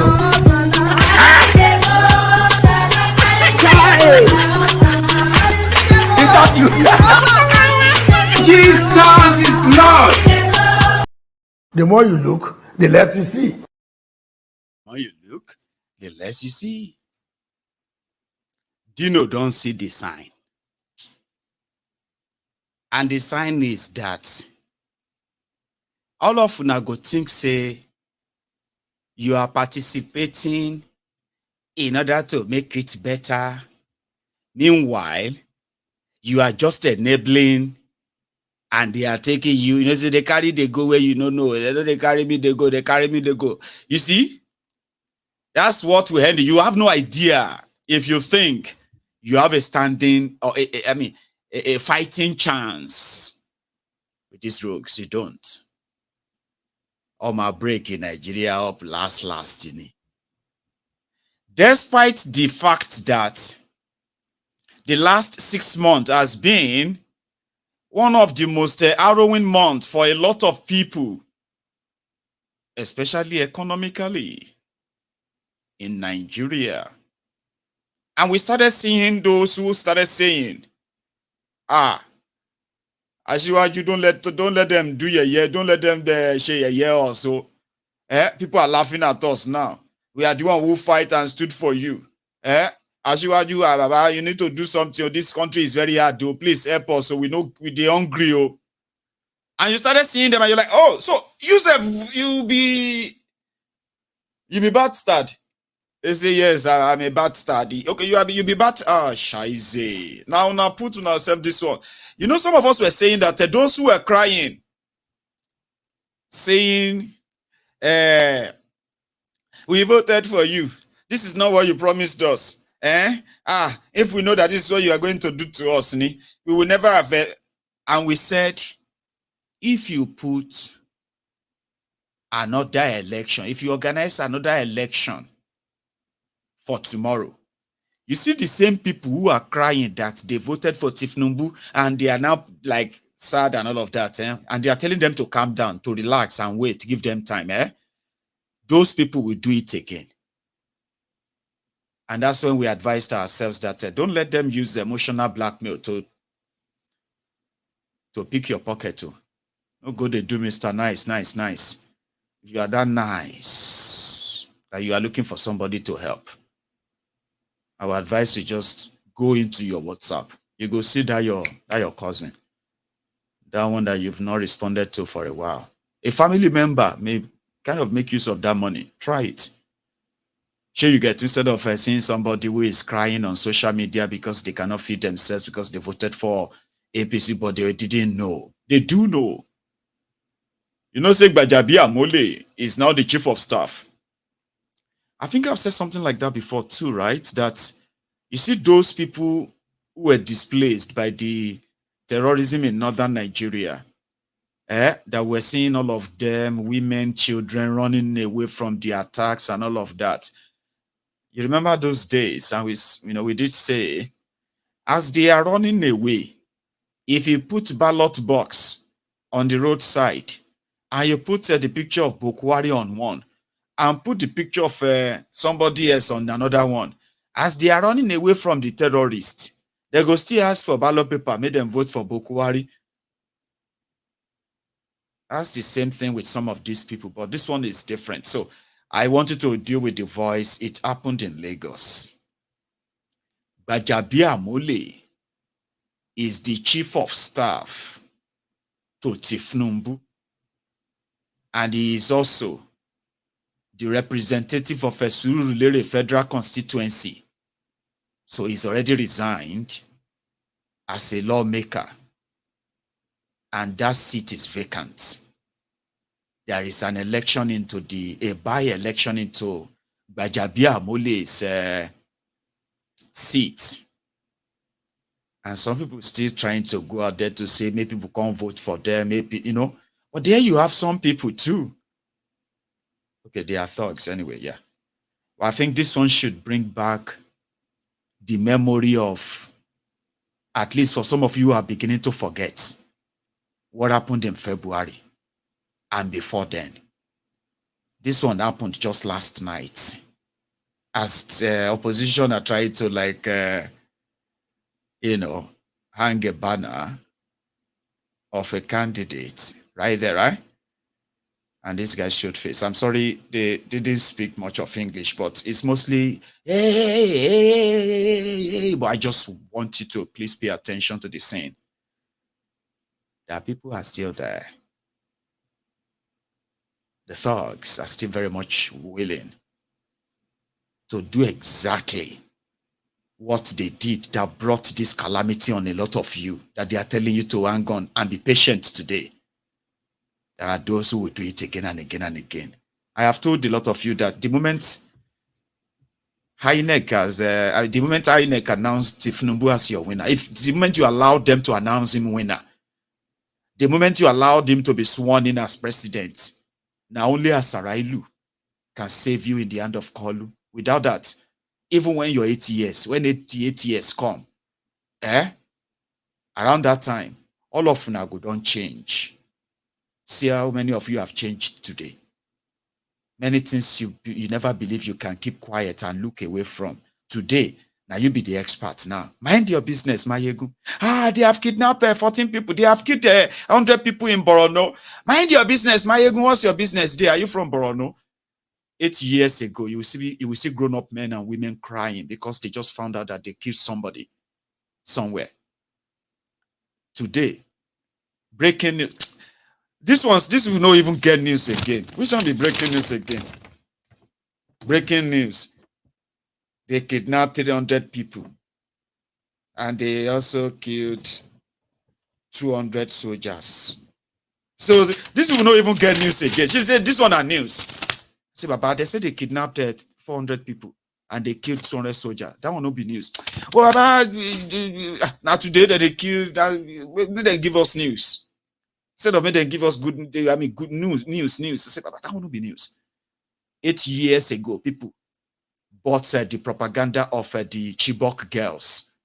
In that same Nigeria, you hear the Kankara, and the Sokoto kidnap, Kaduna kidnap, different school kidnapping. Since then, the same people who were like, oh my God, I can't believe it. Oh, the girls, God knows what they are doing to the girls. And all of 8-9 years ago, today, tell them, say they don't kidnap a whole village. They will just flip the paper. Davido Chioma. Oh my God, Davido Chioma. Oh, Davido, the whiskey. Or other things that they will just be like, by the time Tifnumbu is done with you in 8 years, Unago don't change. You must change your the damages that Bokwari did to Nigeria. Baba, that people finally got sort of they adjusted. They got used to it. Abi, you don't know that that's what happened. Who would have believed it in their widest imagination that you are going to change Nigeria naira to dollar? I mean, dollar to naira. Baba, for 1,200 naira. We dey talk am, but we no mean am. We dey believe someone you know fit happen. Like, yeah, how can that happen? But until we started seeing the sign that there is possibility, 100%. How many of you believe that all the things that people have taken in today with no reaction, they will take them in 10 years ago? How many of you? You tell me, conform me. My shape, my shape, everything. Though stubborn people go still there, that one normal. People go stubborn. People like me will go stubborn to the end. But some people go break after 1 year, some after 2, some after 4 years, some after 5, some now towards the end of 8 years they go break. We say they don't go fit cope again. Say, Baba just reason. You will be say we dey on the same side 8 years ago. Una don't change to that side. Look at this one. I thought we were all together, okay? I thought you are holding it together so that we can know people to trust. People go they fall like pack of cards. She poverty wa kereni.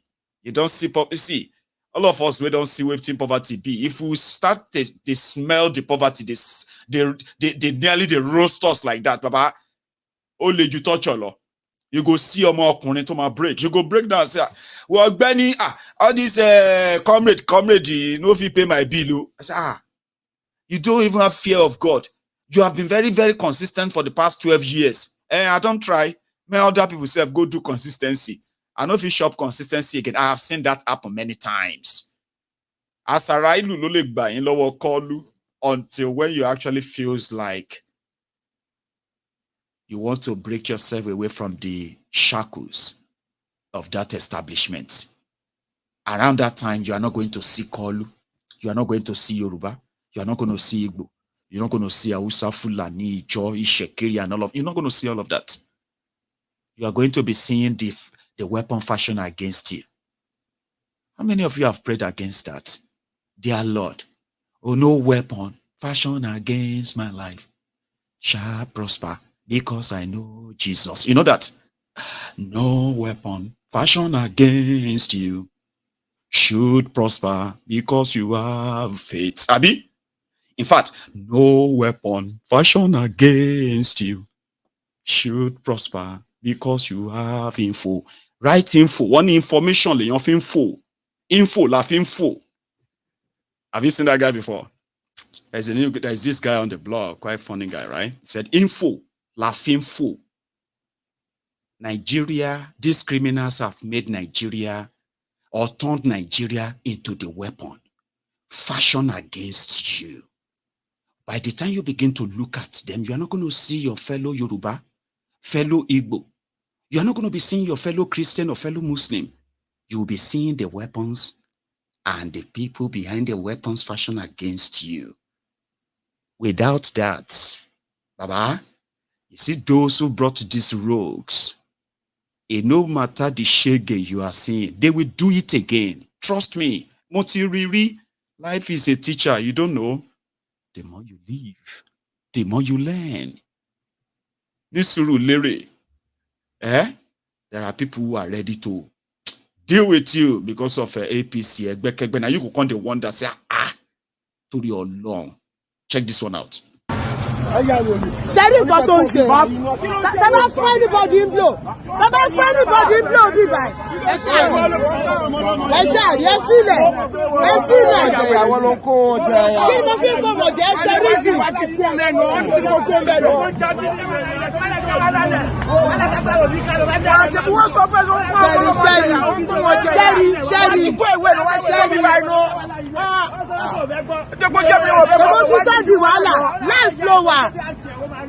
Life flower.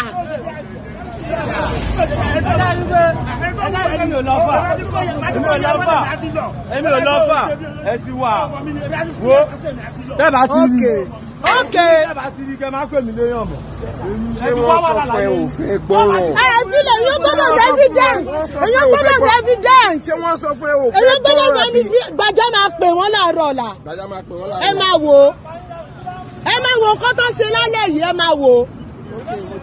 Ìtọ́ tí màá yìí ṣe lálẹ́ yìí ẹ máa wò. Ṣe bó ti sọ́ di wèrè. Máa wẹ́ sílẹ̀ kó kó bàtẹ kó máa nìṣó.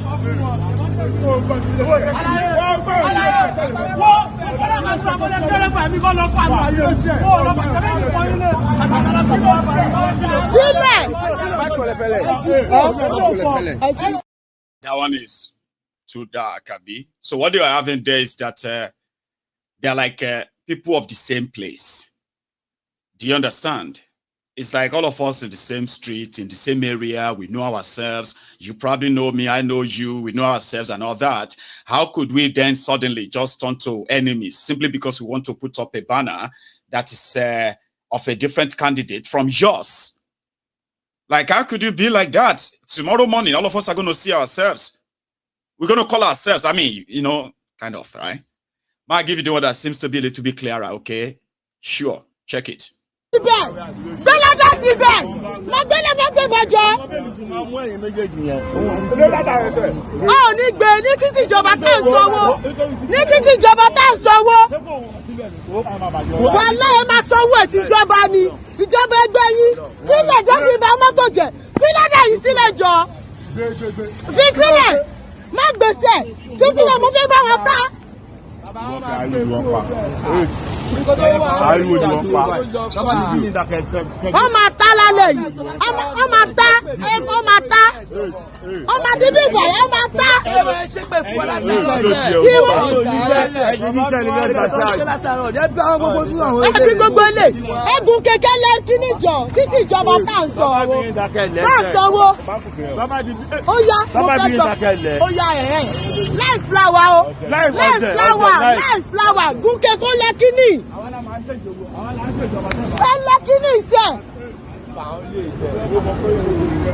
And now what people you only wear ni lórí. Èmi máa bá wọn ta tán ni. Lórí títí ìjọba níbo ni ìlú wọn? Níbo ni ìlú Ẹlẹ́kọ̀ọ́ yìí?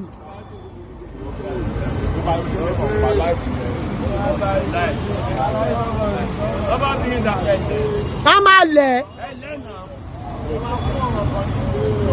Wọ́n sọ pé àwọn fẹ́ gba nǹkan o. Wọ́n náà fẹ́ gba nǹkan náà nílẹ̀. Lórí títí tá ń sanwó oṣù, tá ń sanwó fún ìjọba. Wọ́n kú kẹ̀kẹ́ lẹ́sẹ̀. Èmi ò tí ẹ̀ẹ́dẹ́ lè mú dúró. Màá bá yín ta tán. Ó lè mú dúró. Ó bí ẹja. Ó lè mú dúró mi.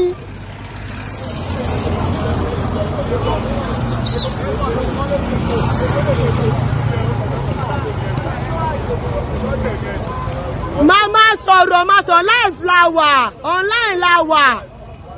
Demi, a ní ẹ wá lẹ́kí ní ìṣẹ́.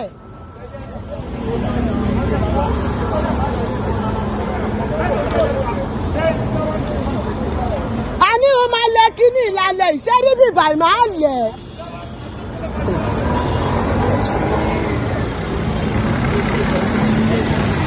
Ẹ máa sọ̀rọ̀.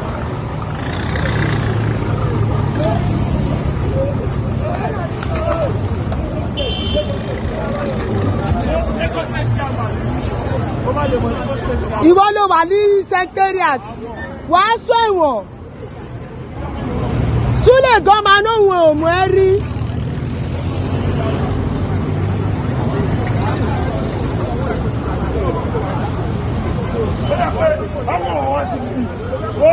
Life lower.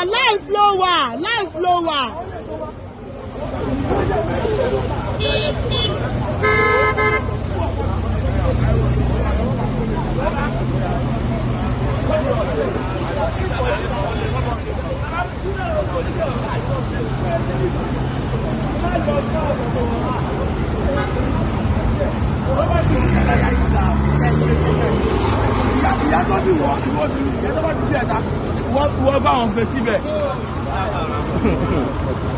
Ọmọ àjírí a máa ké pẹ̀lú ayé bàbá mi lóde. Bàbá wọn tó fẹ́. Ó wà ní live. Ó wà ní live ló ń kú sójú títí fẹ́ bí sí. Ṣé wèrè ló ṣeré ní àkókò rẹ̀ máa sórí láti máa fídíò?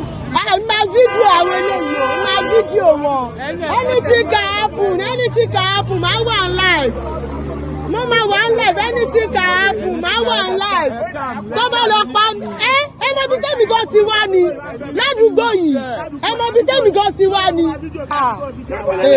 Yorùbá mà lájọ ń sọ Yorùbá mà jọ lásán mi máa ṣe yíbò mi máa kí ṣe yíbò ẹ ńlá fún mi mọ́lẹ̀ wà láì gbogbo èèyàn ló máa kọ́ ládùúgbò yìí wà láì èèyàn tí èèmọ̀ ń pè wọ́n máa kọ́ wà ńlá fún mi mọ́lẹ̀ èèyàn tí èèmọ̀ ń pè wọ́n kọ́ àmọ́ màá bá mi ṣe báyìí jọ. Àwọn òfin fisiniti ilẹ̀. Àwọn lè fi. Wọ́n máa gbé máyì tí fóònù yẹn fọ́ fóònù yìí táwọn live àwọn live àdúgbò yìí kò ní lọ. Máa wo wà live. Síta mò ń gbé. Àwọn wà náà yóò mú wàá pààyàn síta mò ń gbé.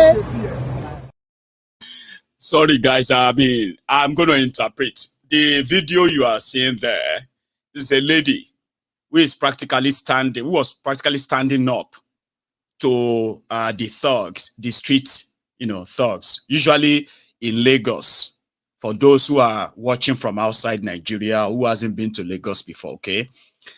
Whatever they have told you about Lagos, all the lies they've told you, for example, like it's a mega city, it's a this, no.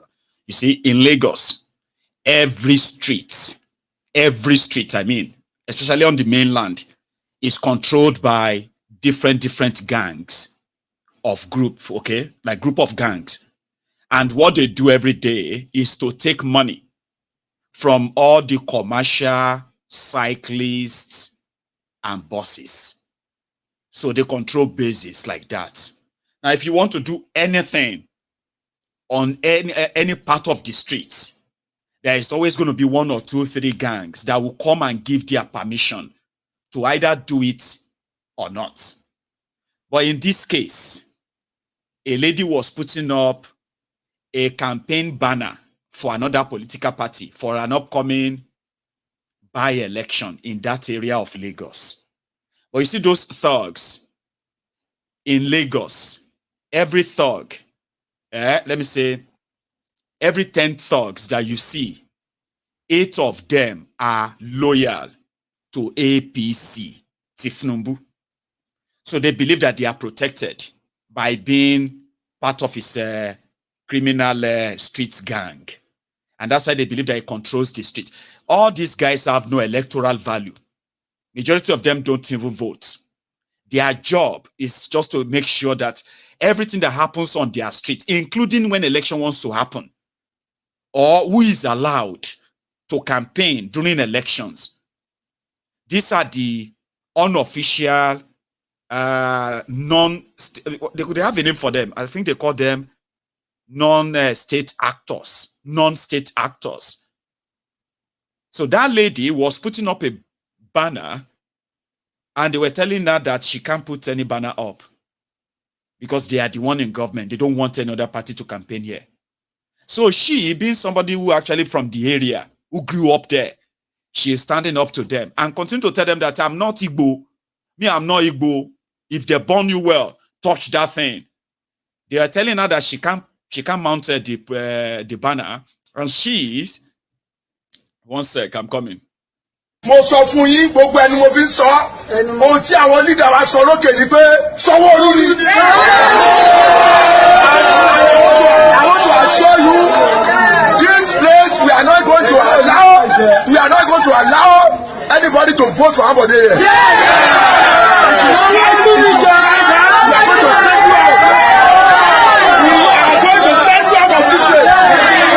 We are for Sanwó-Olú, and that's what our leader Aṣíwájú Bọ́lá Ahmed Tinubu said.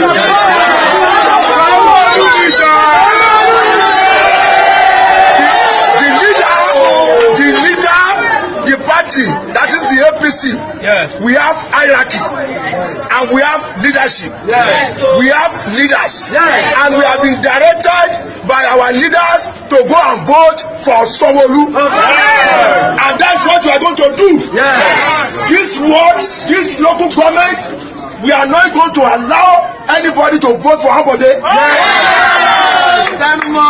Ambode is gone. Ambode is gone. Ambode is gone.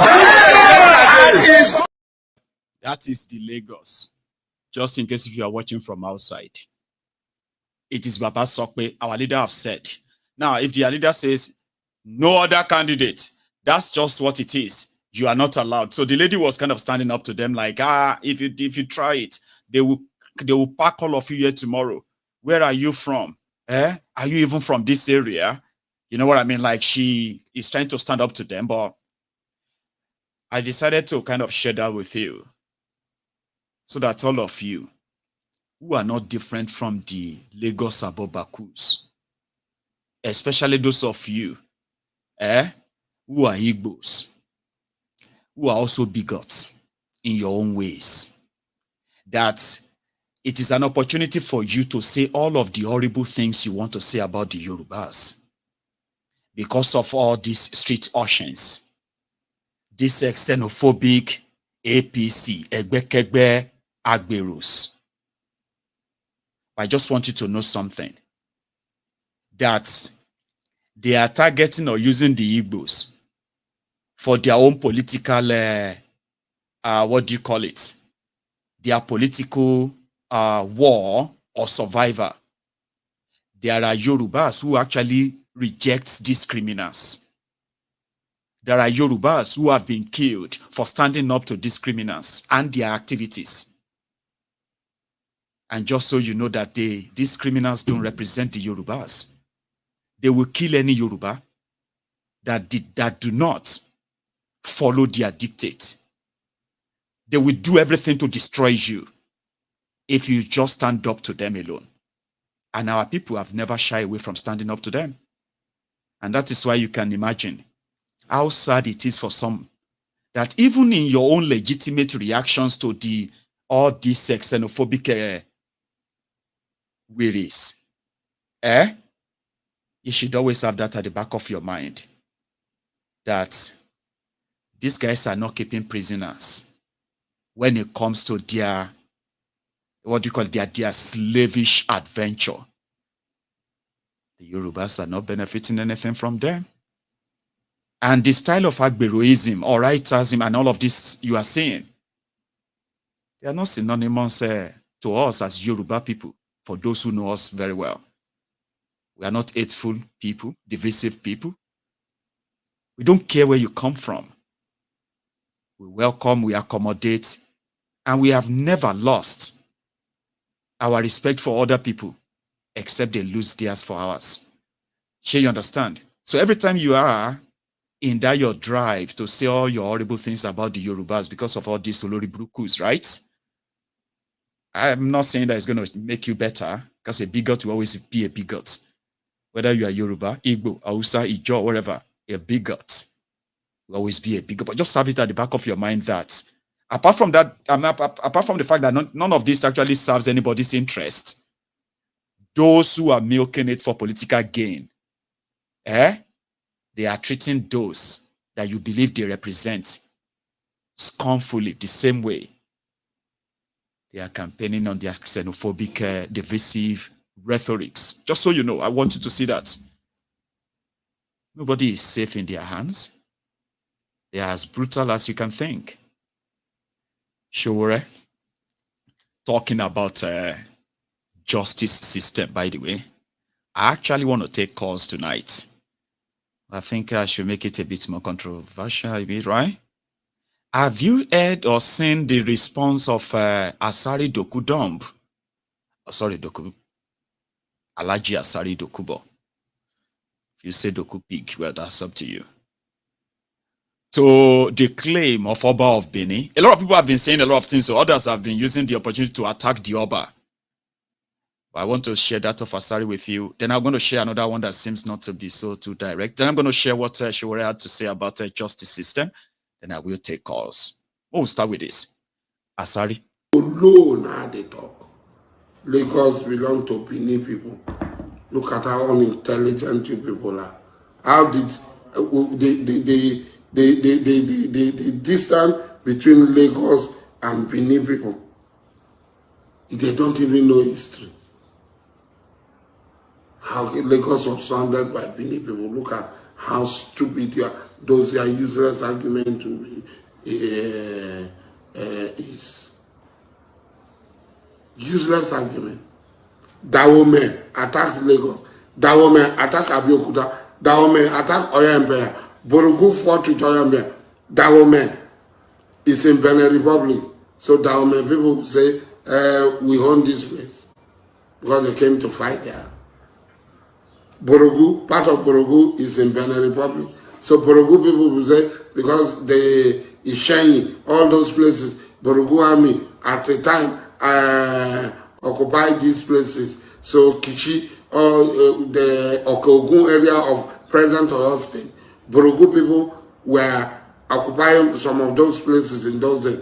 And now the capital of ancient Borno is in Benin Republic. So they will claim that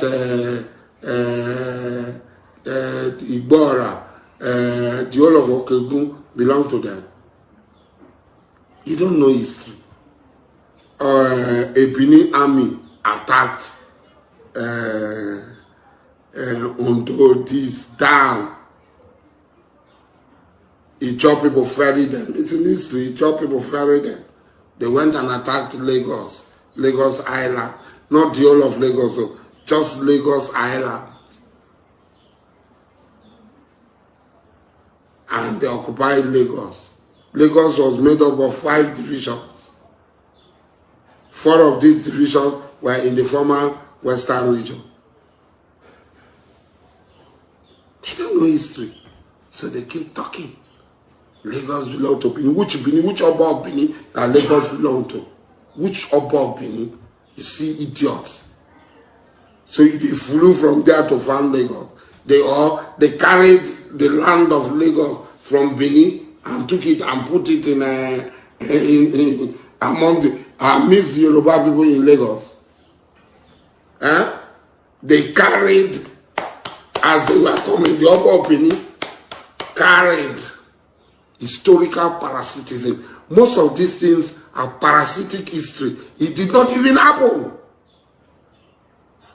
People have heard that there was one Oba of Lagos and they start showing narratives around that Oba of Benin. There was one Oba in Benin. Most of these things did not even happen.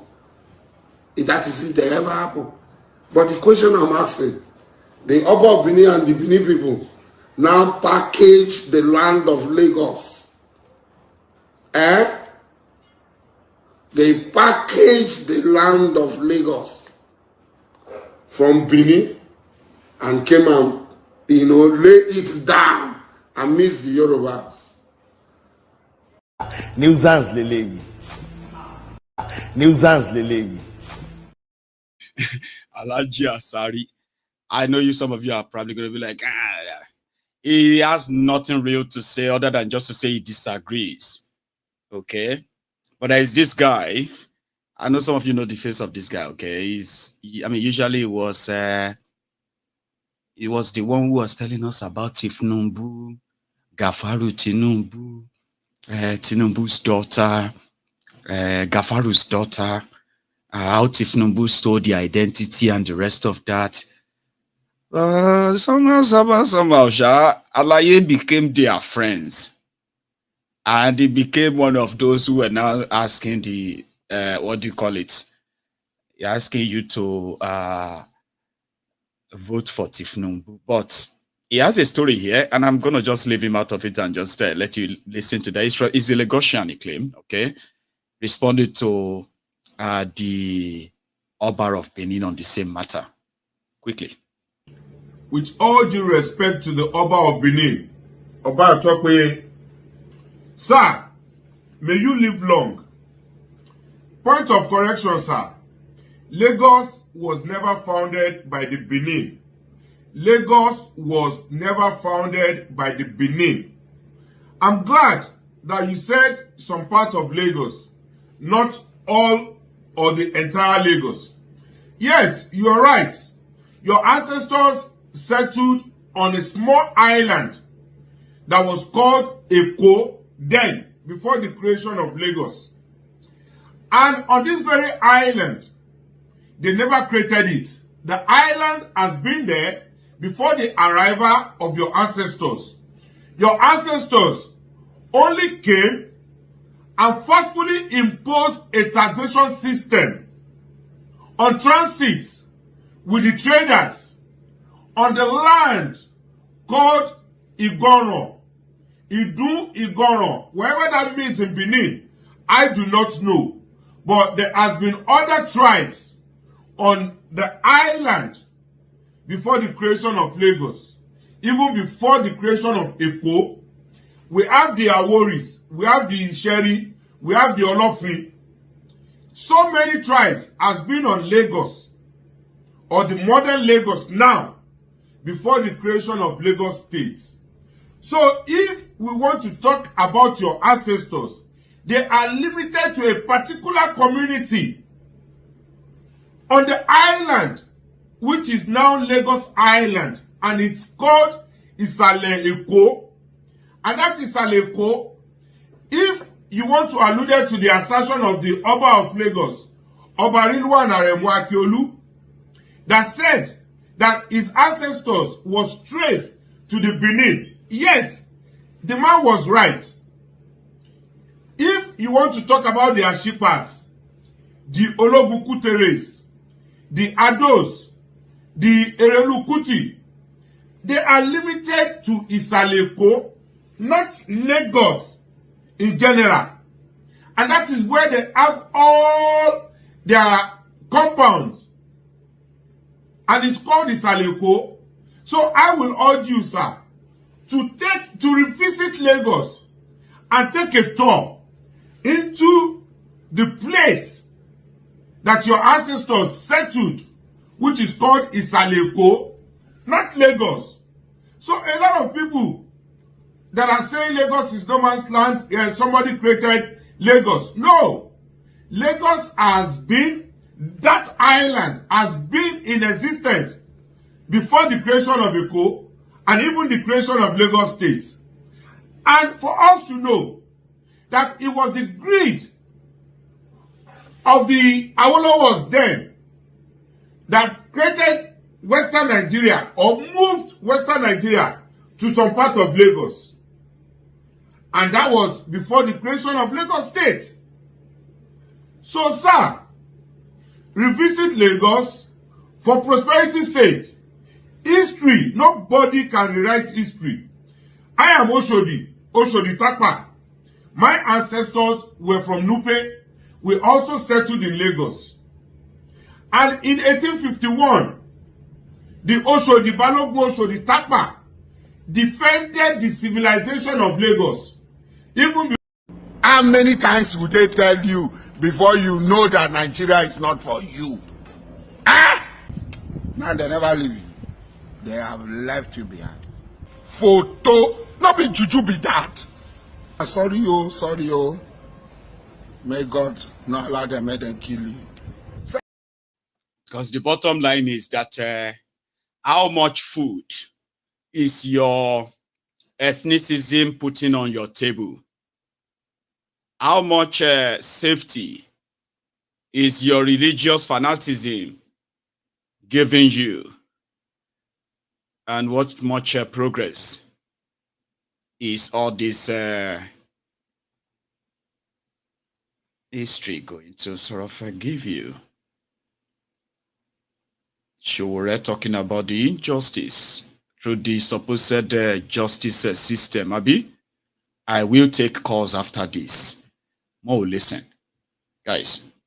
We are gathered here today because of the personal issue of Nigeria. Yes. What will be your stake in all of this? Well, right now, I think the chicken has come home to roost. And the chicken I'm talking about is judiciary.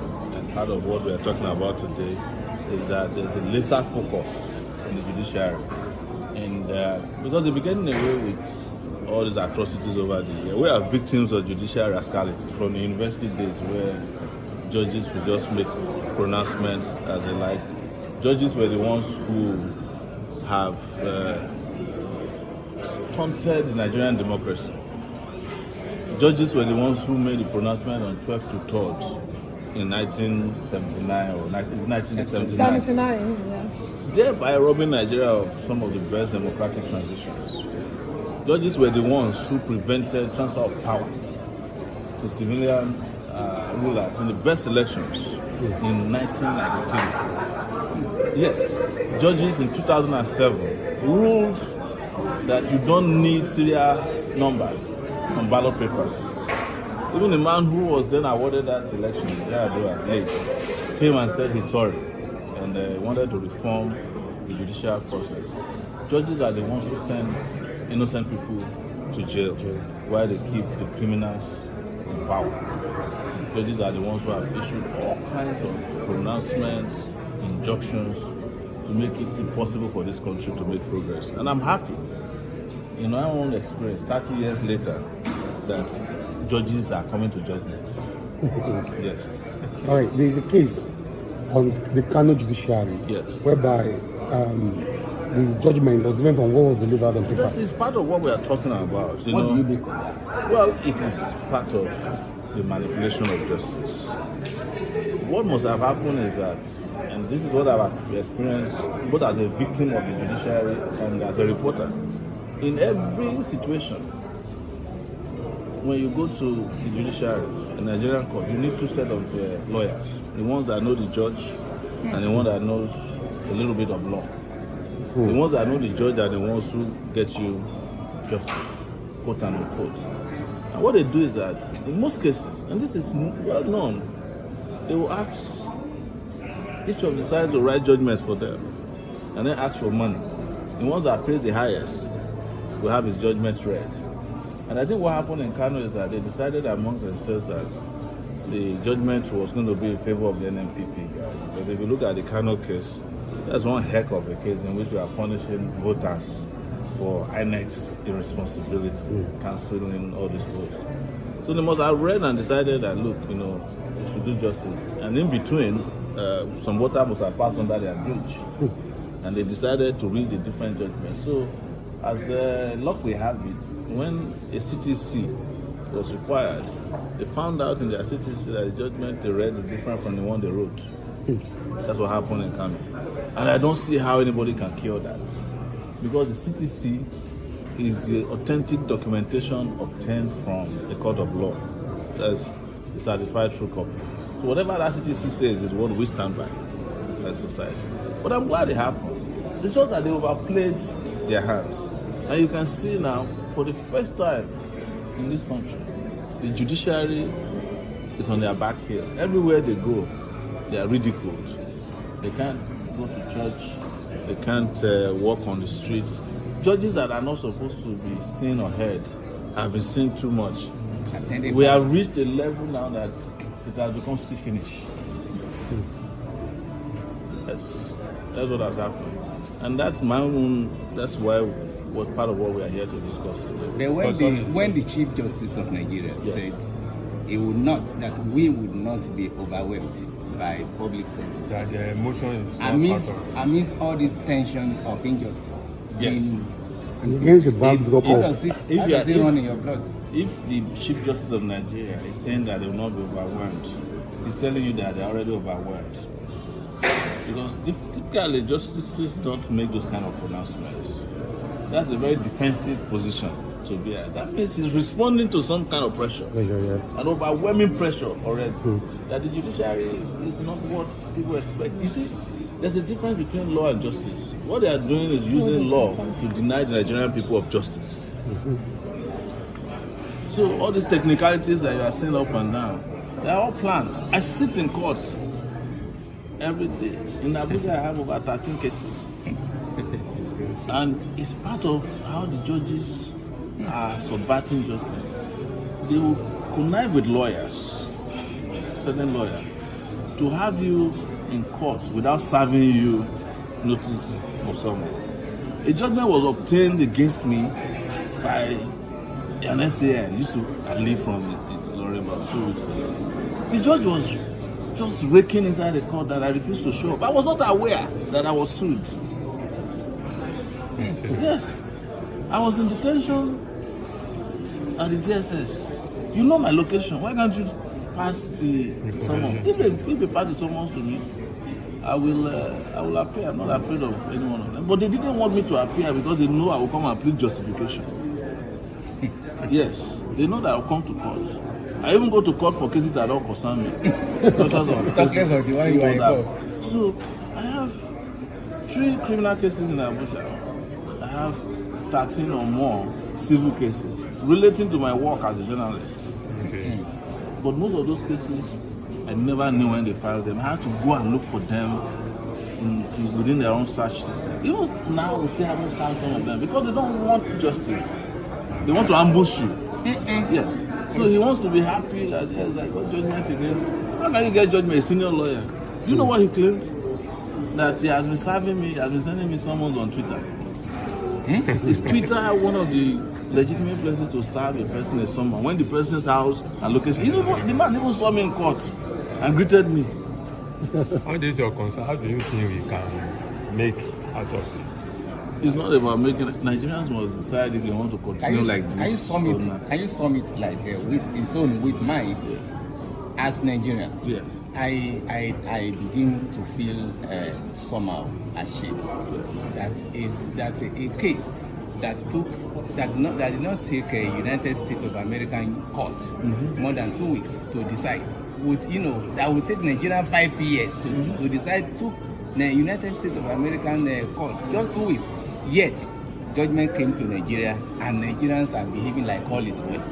How does this? That's what I'm telling you. I'm a victim. I know these things very well. So I also went through the judicial system in the U.S. Having lived there for 20 years. In fact, I have filed against me from Nigeria or from people using lawyers in the U.S. They filed cases against me for libel. They are resolved very quickly. In fact, one pastor sued me for libel. The judge gave me $7,000 as damages against him. A big pastor, the Minister of Fire, the guy who has the fire ministry along the battle. MFM. Yes, MFM. That's why you can get justice. That's what is called justice. Because the lady justice is supposed to be blind. When she went there and he said, I'm a pastor in Nigeria, I have this number of followers. The judge doesn't care. He doesn't want to know. The justice system in the U.S. is taking a former U.S. president through about 4 cases. In one of the cases, the judge said, I will jail you, nothing will happen. Yes. There's no Nigerian former president that has ever been summoned. Even when they were summoned by a toothless or Puta panel, they refused to show up. They are above the law. So you cannot have a country in which some people are above the law and some are beneath the law. And expect that the society will be an orderly society. Thank you so much. Thank you so much.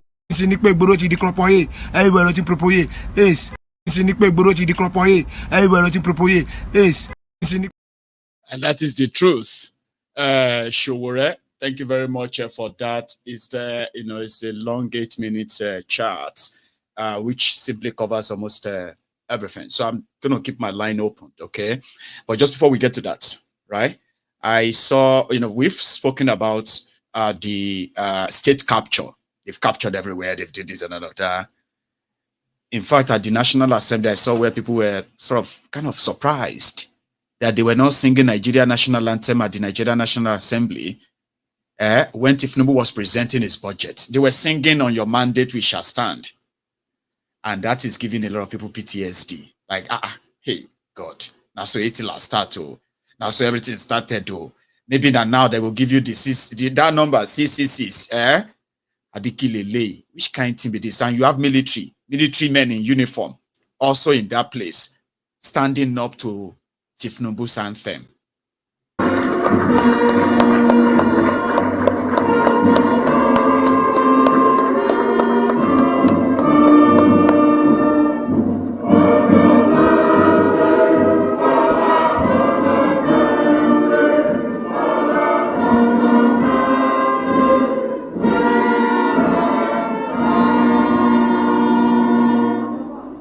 Thank you very much.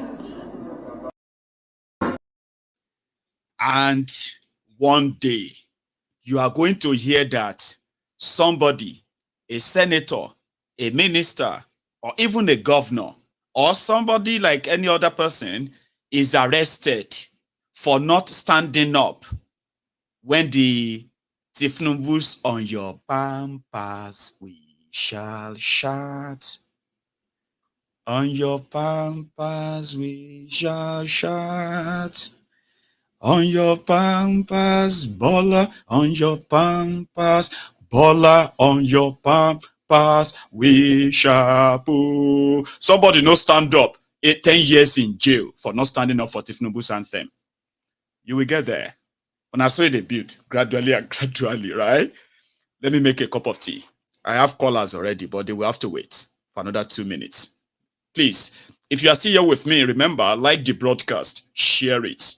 And indeed, subscribe as well, okay? Give me just 2 minutes to make myself another cup of tea. And when I get back, I will pick some calls, okay? Thank you.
He don't cast, last. Everybody go chop breakfast. Everybody go chop breakfast. I have a caller, and I believe I've kept you there for like 2 minutes. Are you still there? Yeah, I'm still there, Maiyegun, Baba. How far? Baba Adeo, is that Austin or no? It's Austin, definitely it's Austin. Oh, that's great. You know what happened, right? When I picked the call, I didn't even say hello to you because I know I have muted the what do you call it, the output. So when I got up, and I was like, so that's Austin, I believe. Like I just stood up. Then Agbeke is in the kitchen. I know how. You know what I mean? Like Agbeke is in the kitchen, and if she thought I was talking to her, I said no. I picked the call, and I believe that's Austin, my friend from Germany. How are you, Austin? My dear, I'm fine. I'm really fine. It's unfortunate for me today. I didn't start the broadcast at the beginning. Oh, did you not? So, yeah, because I was a little bit busy. But it's okay. I will watch it tomorrow. I started when Dino was singing his praises. Oh, well, because for you me, didn't miss much then. Go on. Yeah. So I was so much happy when I saw him saying such things because I know we are coming to that extent. We are really coming. We are really moving faster. It will touch to everyone. It will. The point he made that touches me so much when he said he's advising Nigerians, the opposition party, for them not to for them to boycott the next election until everything is settled. He didn't put it straight forward. He's supposed to say that they should boycott the election until Nigerian constitution is rewrite. They wrote it or they rewrite it. However, now because the constitution is completely rewritten. You are right, Baba. Yeah. Because the way Nigeria is, sometimes it baffles me to believe that people take Nigeria serious. Nothing shocks me in Nigeria. Nothing shocks me in Nigeria. Anymore. Since I know what Nigeria is all about. Before I used to be so much adamant about Nigeria issue, but since I know what Nigeria is all about, nothing moves me anymore. No. I'm telling you honestly. If election happen, if they are going to contest election now during this 2023 election, I was the only person in my area that was outstanding, that was saying, if Peter win, I bet with a lot of guys, come and take 1,000 euro from me. And everybody was saying, well, what are you saying? I said, don't you know the system? Peter Obi doesn't feed the system. Nigeria is so corrupt that even corruption is afraid of Nigeria. There is no way they will allow you. You can't. Because if you are coming there, you are coming to spoil the sea. Yeah, they can't. They can't. They will never allow you. So what is he going to do? Okay, when they robbed him and everybody starts saying, yeah, he's going to court. The judiciary, he used to win in court. I say, are you? They even said his lawyer has never lost a case. I said, well. He has never lost a case. I said, do you know what you're talking about? Do you know what you're talking about? We are talking about Nigeria. We are not talking about Anambra State. We are talking about Nigeria. Nigeria is a different ball game. So why I'm touching this areas now is because a lot of Nigerians have failed to know what Nigeria is all about. The people that are governing Nigeria doesn't believe in one Nigeria. They know the system. Because I don't see how a minister of education, children would be schooling outside of Nigeria. Whom is he ministering in Nigeria? And still in Nigeria, and the fellow Nigerians, the common ordinary Nigerian is believing in one Nigeria. We are the ones shouting one Nigeria, one Nigeria. I don't even know what our people want. But like you really said, that when election again will come, the same people that are crying now for APC will still go and queue and vote for APC again. They will even queue for APC. The same people again. Let me just use my our place, like Eastern side, Imo State. Imo State, Hope was right from the beginning of his tenure. He keep on killing people till now. But still, yet, apart from rigging, do you know how people voted for? Actually, yes, there are actually people who wanted him to continue after, Not even people that are fanatical. I'm not even talking people that are that are benefiting from him. I mean, ordinary person on the street that has no connection. That said, that got no connection, nothing. He said, let's vote him, let him complete his tenure. And this person forgot that, for example, if Tinubu win now, he has won 4 years, and in the next 4 years, it will be 8 years. Add 8 years in your age. I will be 53 years by then. I will be 53 years by then. Then, where are we heading to? I will be 48. Sorry, I will be almost 48 years in 8 years' time. I'll probably be a grandpa by then, because my first daughter will be somewhere around 22, 23 years old. So she probably would have a daughter, have a child by then. And somebody is willing to actually gamble their life with that. Gamble their life with. So there is nothing you would tell Nigerians that Nigerians will understand. I don't even know how they manage to reason. I don't know. Every time we said Nigerians are the best black race concerning intelligence. It's an exaggeration. But I don't know. It's an exaggeration, honestly. It's an exaggeration. Because the same people that are well educated, that read in Harvard University, they exposed travel and everything. We come only Showore that can boldly come out, no matter however we hate him. Only Showore that can boldly come out and say it how it is. And a little bit P2B, a little bit P2B. P2B is very skeptic about the words he said. He chooses words. But Showore open it how it is. You don't choose, he just say it how it is. Only Showore come out and say tell the political class, this is how it is. What are we doing in he doesn't hold it back.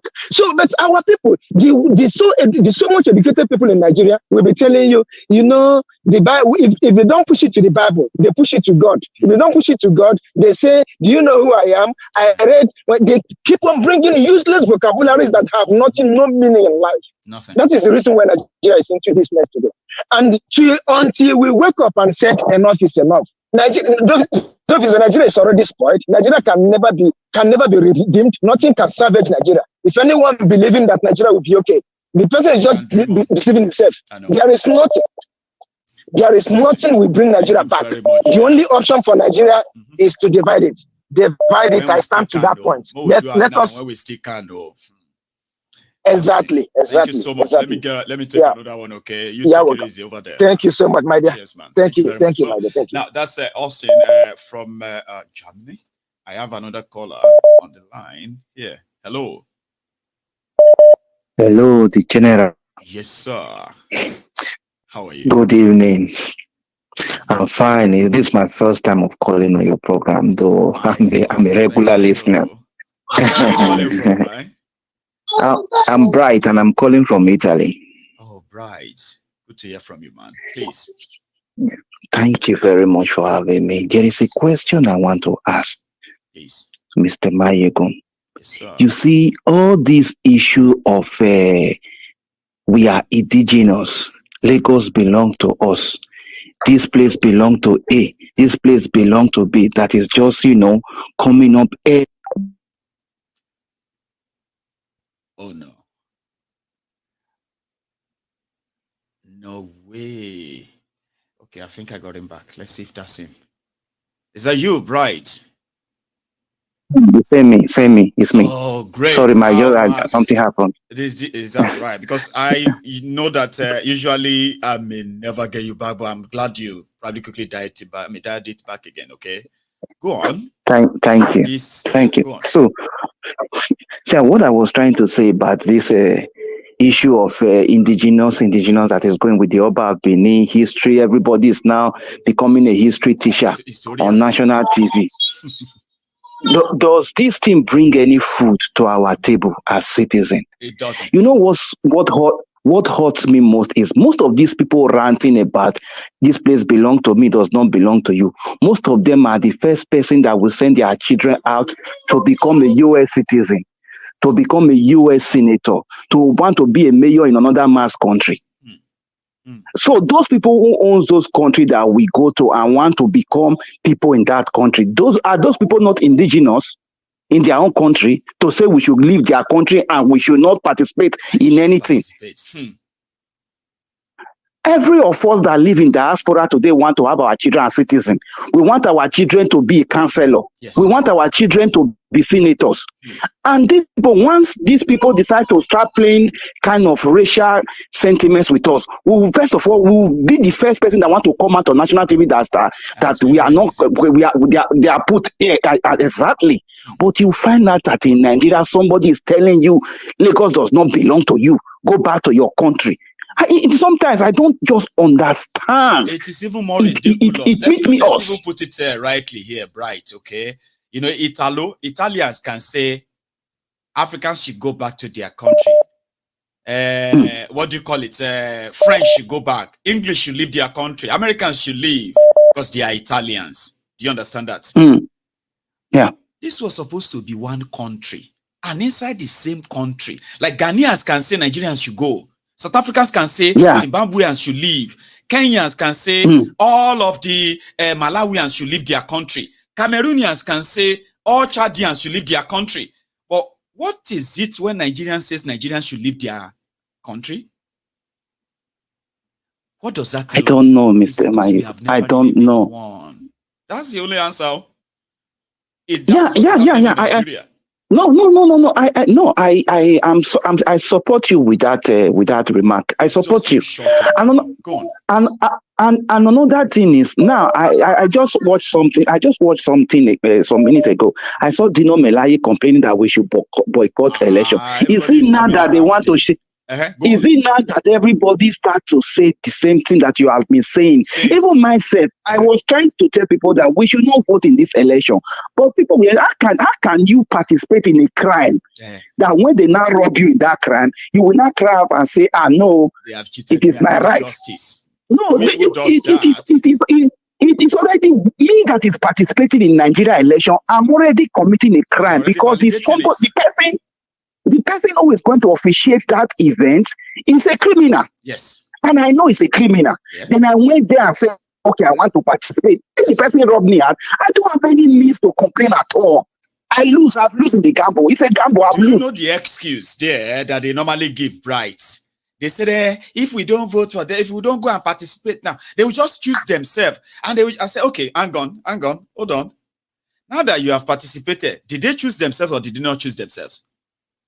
Did they not finally choose themselves? Of course, they have chosen themselves. Now, you didn't vote for them, but they are the ones ruling you. So I asked people, I said, when you give excuse that if you don't vote, they will choose themselves. Now you go there, go vote, then beat you, then kill you, then wound you. They still choose themselves. Somebody now said, don't participate. You said that person no get sense. You will get sense. How far? How are you going to Now, change? Right. Exactly. So we say, no, like you said, if you don't vote, they will still change. Let me tell you, look at the way Tinubu is trying to validate himself in every way because he knows that nobody supports him. It's going to be the same way. If you don't vote, Maiyegun does not vote, the other person, they themselves, even though they vote, they will know that they are not supposed to tell. I said, you see, when you don't, people should try it too. Now, when you don't vote, right? They choose themselves. Everybody knows saying that them, they choose themselves. You see, when you finally feel as they are doing things, you can't call yourself, say, we are shutting everywhere down. May they bring their people. Exactly. May you bring yourself. That time, you have legitimate right to actually push and end them. Or you say you want votes to chase them, then rig you. You can't turn around and say they have to go. Oh my God, you soldier kill you now. Even see the election that we did. We will say labor. All the criminals that were in other political parties, they ran under the umbrella of labor. Now they are exhibiting it. They are already exhibiting it. Now none of them in Abuja is saying anything. No. None of them that we sent to Abuja are saying anything. I saw few of them. They said they were on their feet singing on your mandate anthem in that National Assembly yesterday. I saw few of them. I saw some who sat, they didn't stand up, but they just sit down there like, no, I'm not going to do this. You are right. None of them has actually come out to say, any politician, I am returning this 160 million naira vehicle. None of them. No single person has returned it. Any sensible politician that is for the people, that is telling you that 2027 we are going to go and collect our PVC, that person should be shamed as a politician. You're not supposed to boo them and say, hey, don't talk to us because they want to fraud. They want to. You should be shamed. It should be shamed. With all the PVC that the hunters were seeing in the forest, as we speak, Maiyegun, none of the INEC commissioner was able to come out and say, Solomon, we gave you PVC to go and give to this local government. Why was that PVC found in the bush? Come and give account. Nobody. No. And you still expect people to come out and say they will go and vote again. Are we normal? No, we are not. That's the answer. Right. Thank you so much. Thank you for having me. Take another one, Baba. It's such a pleasure. Thank you. From you, okay? I appreciate my time. I appreciate. Thanks. Yeah, you. So that's Bright. I kind of love bright people, and they say bright and it's bright. Well, I've got this our veteran now on the phone. It's been a while, sir. How are you tonight or this afternoon? Maiyegun, I'm doing fine. Thank you for asking, my brother. How's your family doing over there? We are good, sir. We are surviving, and thanks for asking too. Please. I know it's been a while, but I can't do without watching your program, even if it is after. I know that. Even if it's after. I know that. And I'm glad that you are able to actually get through tonight. Yes, please. Yeah. Thank you for a job well done, my brother. Thank you, sir. I just want to quickly contribute a little to this program today. Please. Did you notice something with those Fulani when they were protesting? They call it what's it call it? Oh, the name they gave to themselves, not that consensus movement. That's a different name. It's different from what they used to be. Thank you, Maiyegun. You are there. But same guys, guys, different names. Same guys, same Yetialas. Same guys. And now, for us to know that the Hausas have been conquered already. Now, they are presenting that name, the Northerners, just to fool everybody that they are not Fulani. You see? Now, they should start it tomorrow. I put it in the blockade, Abi. The full blockade. They shouldn't wait for 21 working days. No, they should not wait for 21 working days. They should start it tomorrow. Right. If they know that they are able, that they will do it, they should start tomorrow. If not, they are all bastards. They can hear you. They are all bastards and good for nothing people. They should start it tomorrow. The last time, were they not the one crying after like 5 days when those things started? The tomatoes started going rotten, all the vegetables, all those, you're right. So the food stuff is not even what we need. They should cut the Jebba Bridge Let them bomb the Jebba Bridge. I just stay bomb over everything there. that yeah, everything that connects them to the southern part of the country. They should just bomb it and even take Tinubu with them. They should take Emilokon as their president. We don't care. We don't care. These people, these people are animals. I told you. Look at back. What they are demanding.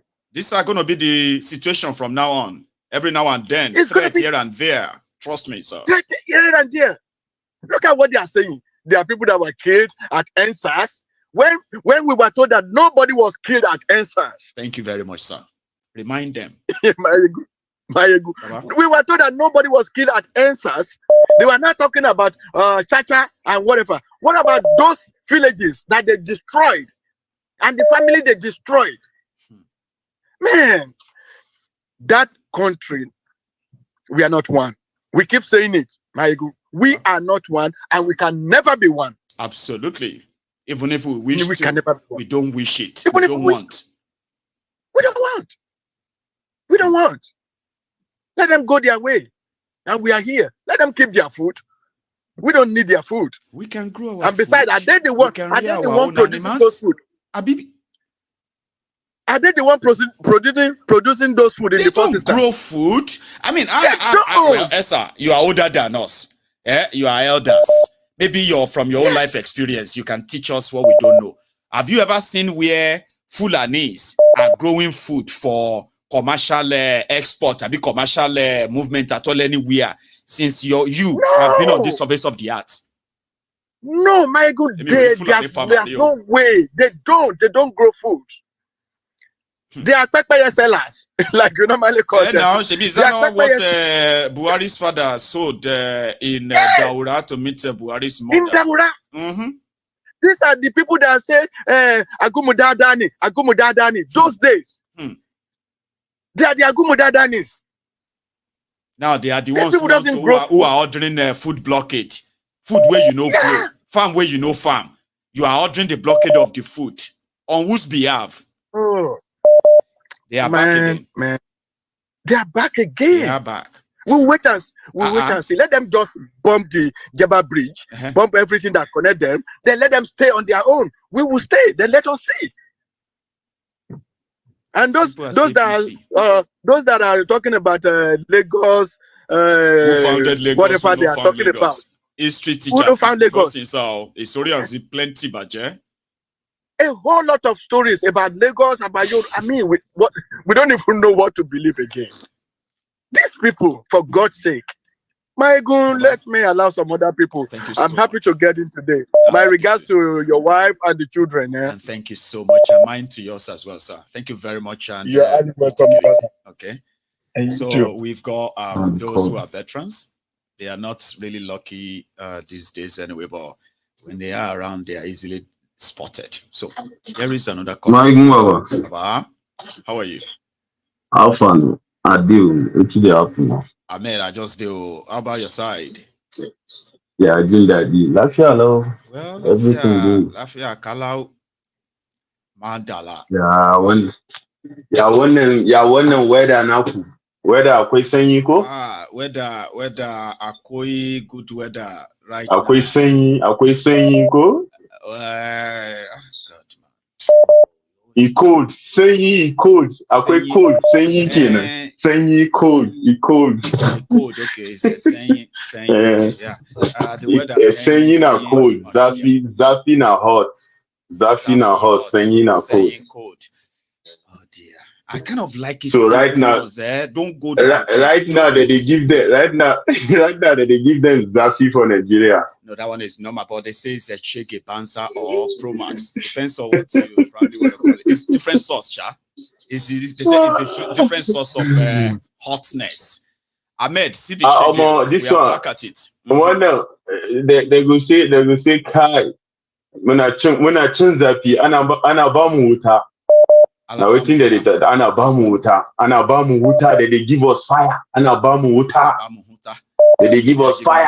Now we think people they tell me for Nigeria that they give us fire. Ana ba mu wuta. Tinubu na ba mu wuta na ce yawa. Well, I'm gonna wait for much of them to come out with such expression, because the fire right now Baba.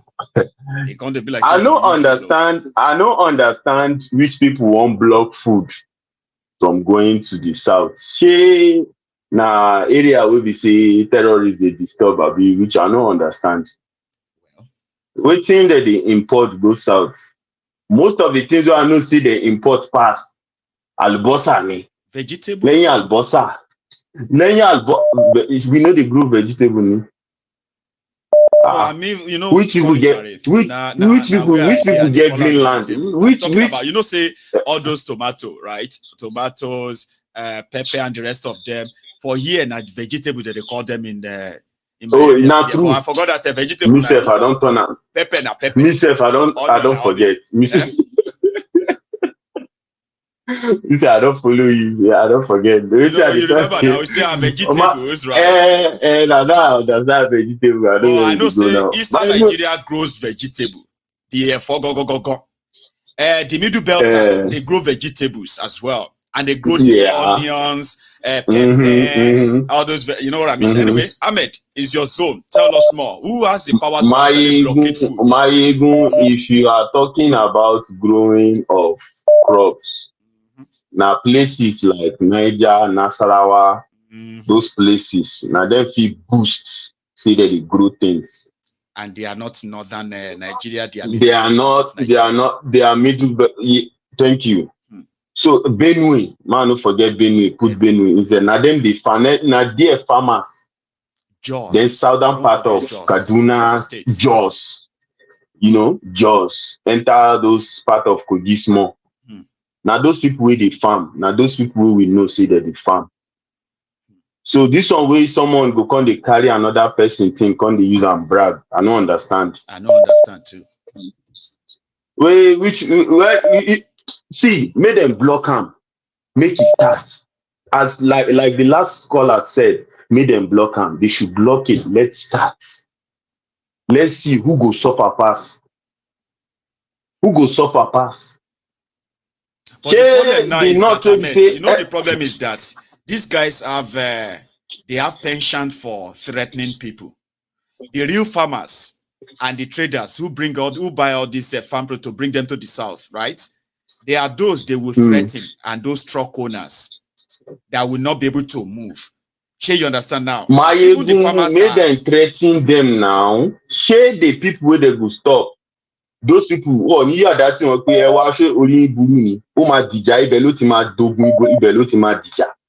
because the people where they won't stop, those ones go grieve for them. Now you go understand. May they go stop them. Those ones go grieve.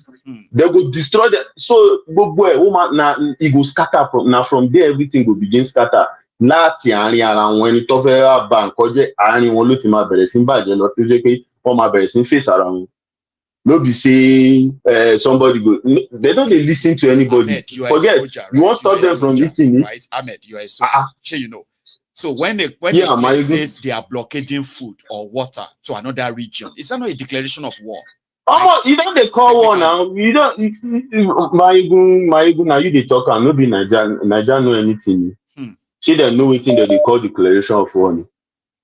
All this empty threat, every time threat. Maybe say na normal thing make everybody they give threats, issue threats, and yeah, na normal thing. Na normal thing. They don't. I don't know if na you or no be you. Now for Instagram I see down maybe say someone posted a video of one soldiers like that where they barb some guys who carry dada for head. I saw it too. All those kinds of things. I can't laugh. So what you say? They are not celebrity. Why would they leave such a thing? The soldiers, I can't look and say, "Come, are you okay? Do you even know what you're saying?" In the first place, what are the soldiers even doing on the road? Soldiers are not even made to stay on the road. Maiyegun, forget. For here, you see, I don't forget when last I handle weapon. If no be few that they go. I know they see weapon. Apart from the weapon we did for my own house, where I gather put for house. I know now where they carry come, just go range, go enjoy myself. Apart from that, I know they see army weapon, military weapon. Only maybe if I won't go field. on the street in America. Maybe if you won't go field. And if you won't go the field self, my own job, even, to follow job because na mechanic I be. Na tank I dey fix. So now to just fix tank. I know nothing concern weapon. So as in, sometimes if I just see the way some people they like justify some things when we say soldiers from Nigeria, they do, I could come look and say, shey the same military way we do before we leave, which one? We know the kind of madness we dey inside. We understand the kind of rubbish that they do. So you cannot tell me anything. Nothing. Like anything we do, I would just look to say shit. You get one caller on this platform, right? Who said when he arrived in the US, okay, and it was at a government building. I can't remember the particular place, but he said it was at a government building. So as he was coming out of the building, he saw two, soldiers who were approaching the building. Do you understand? It's like coming out of a government office and you are walking into the place. I mean, they are walking there. And as they opened the door and he was coming out and he saw the soldier, he said he froze. He froze. He felt like he should run back inside or he should behave himself. And all of that happened within a space of, let's say, 10 seconds. Very fast, right? And it was like, it lasted for like 1, 2, 3 minutes. He said he froze when he saw the soldiers. And for a moment, he forgot that he wasn't in Nigeria. And it was when he came back to his senses, they already passed him. It was when they passed him that he came back to his, and he just continued before he regained his breath. For you to know how much Nigeria military have traumatized Nigerians. And Nigerians have no one to say anything to, right? We just get used to it. We just got used to it. Maiyegun, I've told you this several times. Like, I will continue to share this experience with a lot of people. You understand? See, Maiyegun, for here, as a soldier, they see you like, no, I mean, where we know say crime plenty for Nigeria. We say some people go wear uniform, dress, can't use and they commit crime. That we know say that one day. But if it was a country that has a law, that has rules, that shouldn't be a problem because down here, you feel order uniform, wear them, come out. Nobody will talk to you. Nobody will do it because if you commit crime, you walk from a face here. Yes. Schema soon, make una dey sleep for the same bed with someone we commit crime. If they won't come bust that house, now only that person will they look for. Now in they go home. Person now in the but if they come bust place for Nigeria, all of una, nothing concern you, they go for you don't enter. You don't enter. So all this kind of nonsense, people know they see them. They feel like it is just a normal thing because that is what Nigeria has done to them. Nigeria, see, I tell people, look, I swear to God, the day you leave that space and you go out of that space, make you not even go far, go same place where you get sanity small. You go understand, say, forget. You go understand, say, they don't spoil your sanity, as in they don't mess your sanity up. Because the way you I mean, that is if you can think, we still have people that have left for years, but like you always call them, I want really heartless, wicked people. To the people so they no fit tell themselves truth. They no fit tell themselves truth. But if you are so truthful to yourself, if you are so like you get bad mind, your heart is a pure heart. I promise, if you leave Nigeria, give yourself 1 month, 1 month too much. If you get sense and your heart is a pure heart, you go see the kind thing when Nigeria don't do to a lot of people. Where they say you not even supposed stand. They claim say, I'm in Nigeria.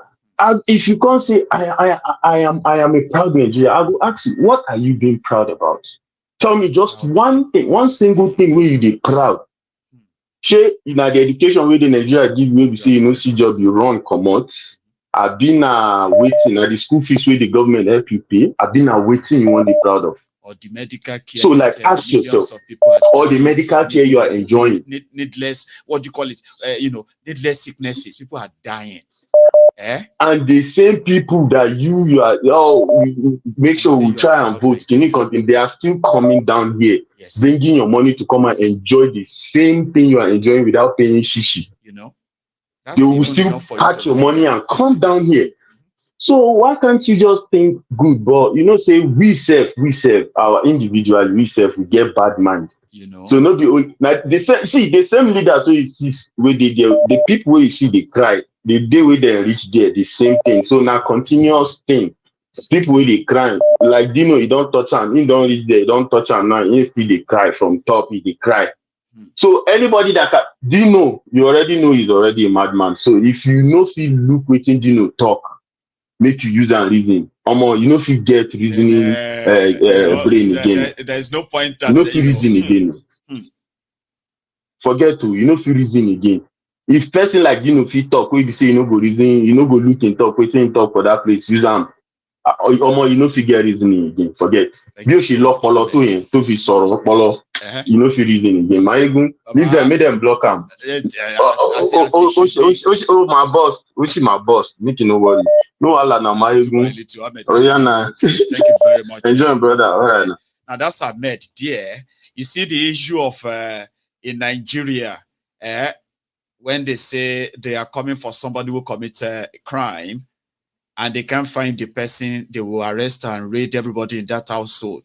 Okay, and that is why when you hear that, when you hear that the Nigerian military or Nigeria police, they are coming, you will see that a lot of people will just pick race and they will start running. And you'll be wondering, but you didn't do anything now.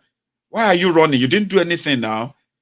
And they will tell you quickly that you are just a witness alone. May eventually cost you your freedom or $500,000 naira. Or they may end up selling your family property just to get you and bail you out of them, even though you are a witness. Nigeria. And it's a story of, you know, this narration where they saw antelope running. Like, and then the elephant was like, antelope, stop. Why are you running like this? What are you running from? And he said, they are arresting all the goats. And I saw them arresting all the goats. That is why I had to run away. And the elephant was like, are you being serious right now? At least you are not a goat. You are an antelope. What's your business with those who are arresting goats? Antelope said, see, the last time when they were arresting the crocodiles, the goat stayed behind because he wasn't a goat. Now, they are arresting the goat and arresting everyone that they could see in sight. I don't want to find out. Guess what? The elephants speak race too. There are some certain things you don't want to find out. They are not normal. They want you to normalize them. And sometimes they want you to thank God that you are spared when the same injustice is being meted at other people. Seriously? I'll take this. If you are still with me and you haven't really liked the broadcast, I think you should now. Please. Can you hear me? Hello? Yes, I can hear you. Good evening. Good evening, sir. How are you? I am fine, thank you. My name is George. I'm calling you from India. George from India. It's good to hear from you, Baba. Yeah. Please, you are live. Okay, thank you so much. I've been following you for over a long time, and I've been enjoying your program. Though the time you changed is now, it used to be 12:30, but now it's 1:30 a.m. So the program starts by 1:30 a.m. So did you say a.m.? It really tells. Are you actually like around 3 a.m. in India right now, and you are watching? Right now is 24 minutes past 4 a.m. So this is what I do every day. I have to watch you until it's 4:30 a.m. every day. Oh dear. Thank you so much, yes. Man. Your dedication is indeed, man. Like, I thought the people in Australia were those who watches me late. Oh, I have to give you your own credit. Thank you so much, George. Like, personally, that's a lot. That's some dedication, man. Yeah, it's okay. Thank you. It's okay. Thank you so much. I only want to comment on two things that you said about this night. And the two things is, I would be so glad if the Fulanis or the Northerners, if they can block that route, let them block it. That route, let them block it. Right now. One, two. You used to say something in Nigeria. You know, when the PEPT, when the Presidential Election Petition Tribunal, when it was going on, Dino Melaye never said anything until it affects him. Now, you used to say something that in Nigeria, if it does not affect you, it does not happen. It is not happening exactly. There are so many people yes. that if it doesn't happen to them, it is not happening. Yes. Now, look at him crying over the microphone, crying on the microphone. No, Nigeria, judiciary this, that, this, because it had affected him directly. Oh my goodness, I was so happy when I heard this. In fact, I was so happy. Yes, it gives me joy because while all these things were happening, Dino Melaye never went to any TV station. He never read any script before him to condemn what the judiciary have been doing. Now it had affected him. And there is no way he can keep quiet. There is no way he can keep quiet. Now he came out to address the nation. We boycott. Instead of him to say nobody should go to any further election until that constitution is reviewed, or let everybody go their separate ways. We are not interested in all these shenanigans. Nobody is interested in all this. You are such a great mind, George, and I kind of felt same that everything is said, even though a lot of people are picking the area where he said nobody should participate in election anymore. But it didn't go specifically to actually make a clearer demand. What should people do? Right? Demand for the end of that fraudulent constitution. That could be a good start. But he didn't say that. So he's still pretending then. Yes, of course. Because everything is coming out from that constitution. That's right. So when everything is coming out from that constitution, it is better. He would have given Nigerians two options. It's either they split that country, everybody go their separate ways, or they should trash that constitution and come up with a good constitution, because everything, whatever the judiciary is doing, comes out from the constitution. It does. Whatever the judiciary is doing, they were picking them from the constitution. So he is as good as he had not said anything. He only came out to cry because it affected him. That's just all. So these are the things I want to contribute tonight.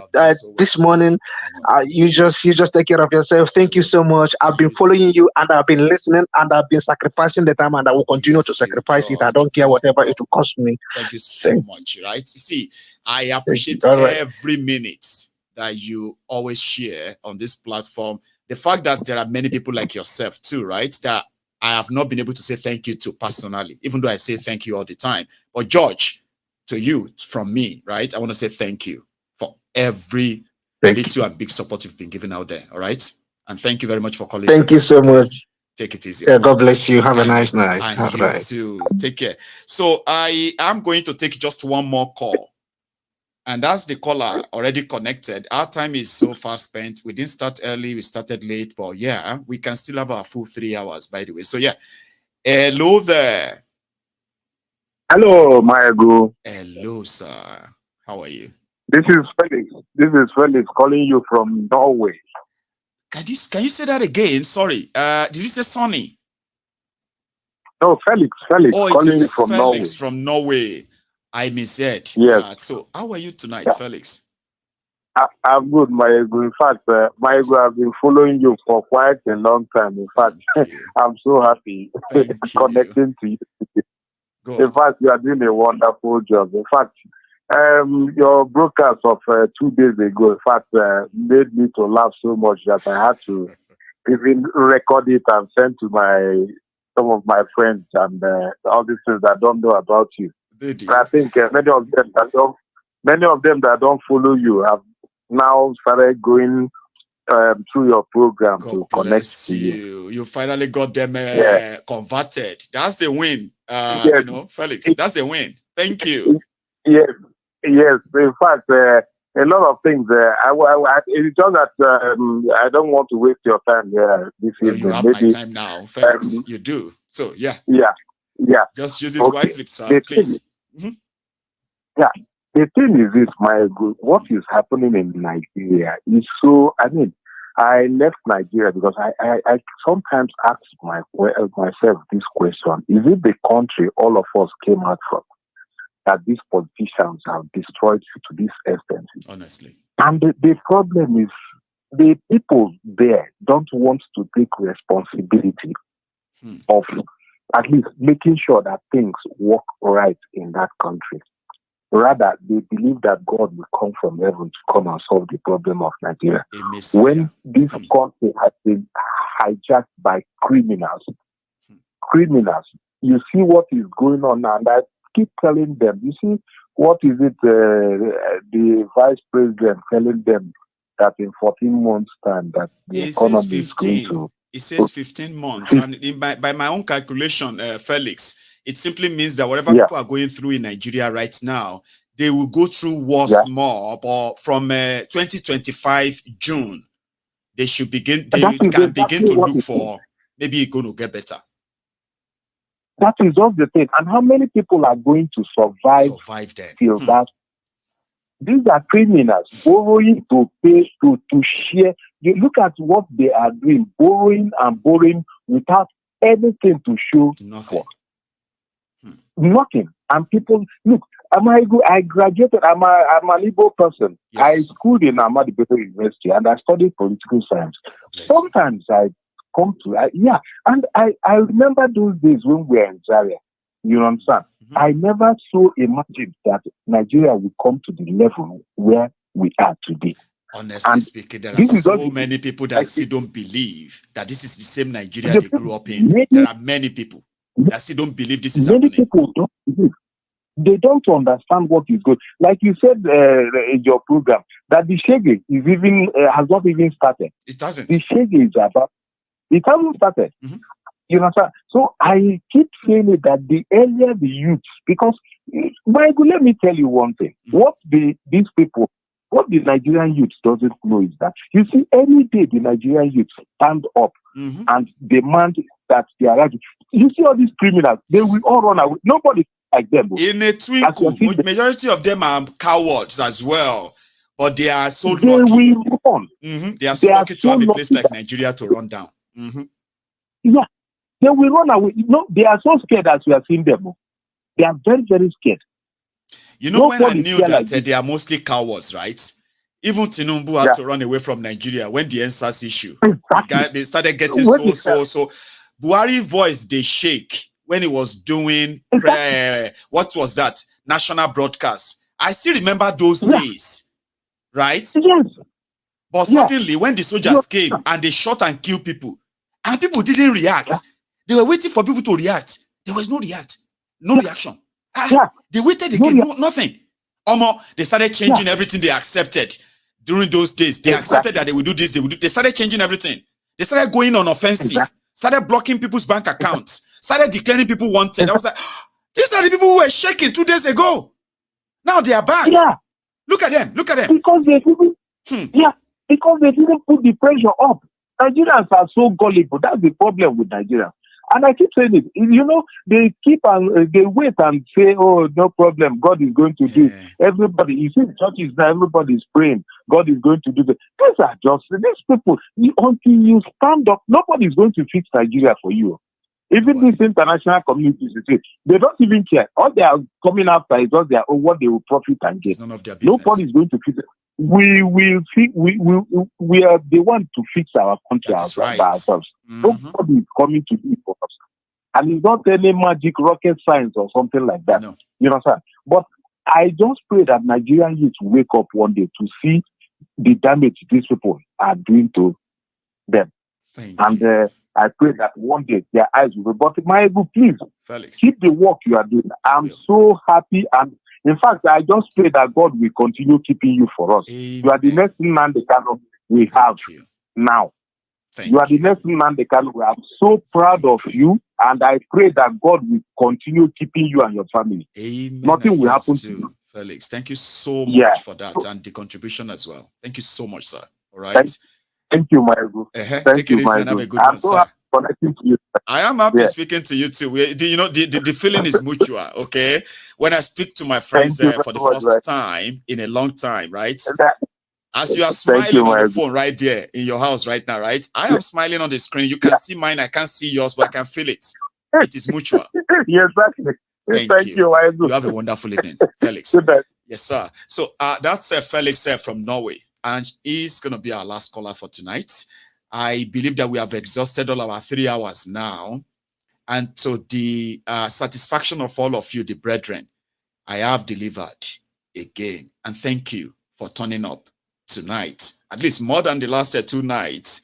It simply means that some of you had to quickly stop by simply because of the topic for conversation. Okay, there have been wonderful conversation I've had that some of you have missed. You can still get on there and check them out. Okay, I will see you some other time. Until then, just take it easy and stay safe. Good night.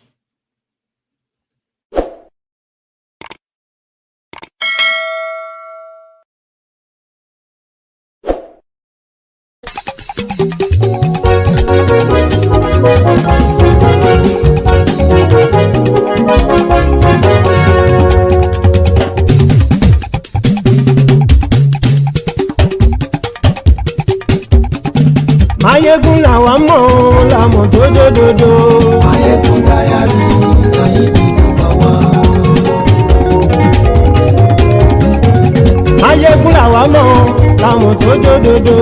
Maiyegun Diary Maiyegun number one. Maiyegun ti dé o ọ̀rẹ́ ara ìlú.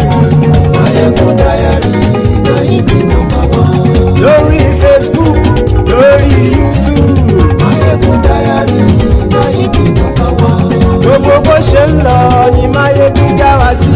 Maiyegun Diary Maiyegun number one. Àṣírí ọ̀jẹ̀lú kì í bò níbẹ̀ o. Maiyegun Diary Maiyegun number one.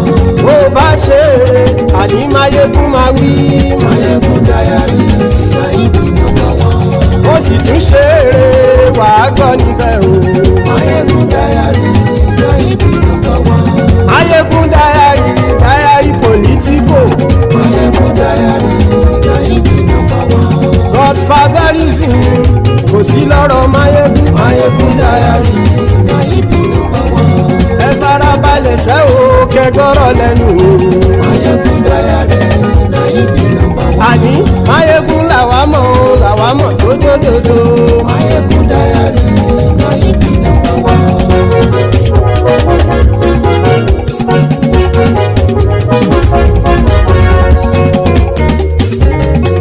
Àní ẹ̀sùn rákì. Maiyegun ti dé. Maiyegun ti dé. Ọ̀jẹ̀lú ẹ̀sùn rákì. Maiyegun ti dé. Àní ẹ̀sùn rákì. Maiyegun ti dé. Lórí Facebook. Maiyegun ti dé. Àní ẹ̀sùn rákì. Maiyegun ti dé. Lórí YouTube. Maiyegun ti dé. Àní ẹ̀sùn rákì. Maiyegun ti dé. Bọ́ bàbá gbé wúrẹ́. Maiyegun máa wí. Àní ẹ̀sùn rákì. Maiyegun ti dé. Ijó ìgbádìyẹ. Maiyegun máa wí. Àní ẹ̀sùn rákì. Maiyegun ti dé. Bí pẹ̀sìdó bá rúfin o. Maiyegun máa wí. Àní ẹ̀sùn rákì. Maiyegun ti dé. Bí gómìnà kówó jẹ. Maiyegun máa wí. Àní ẹ̀sùn rákì. Maiyegun ti dé. Ọlọ́pàá tí ń darí bá. Maiyegun máa wí. Àní ẹ̀sùn rákì. Maiyegun ti dé. Aṣòfin tí ń rúfin o. Maiyegun máa wí. Àní ẹ̀sùn rákì. Maiyegun ti dé. Òkúrọ̀ olóṣèlú. Maiyegun máa wí. Àní ẹ̀sùn rákì. Maiyegun ti dé. Ọ̀jẹ̀lú ẹ̀sùn rákì. Maiyegun ti dé. Àní ẹ̀sùn rákì. Maiyegun ti dé.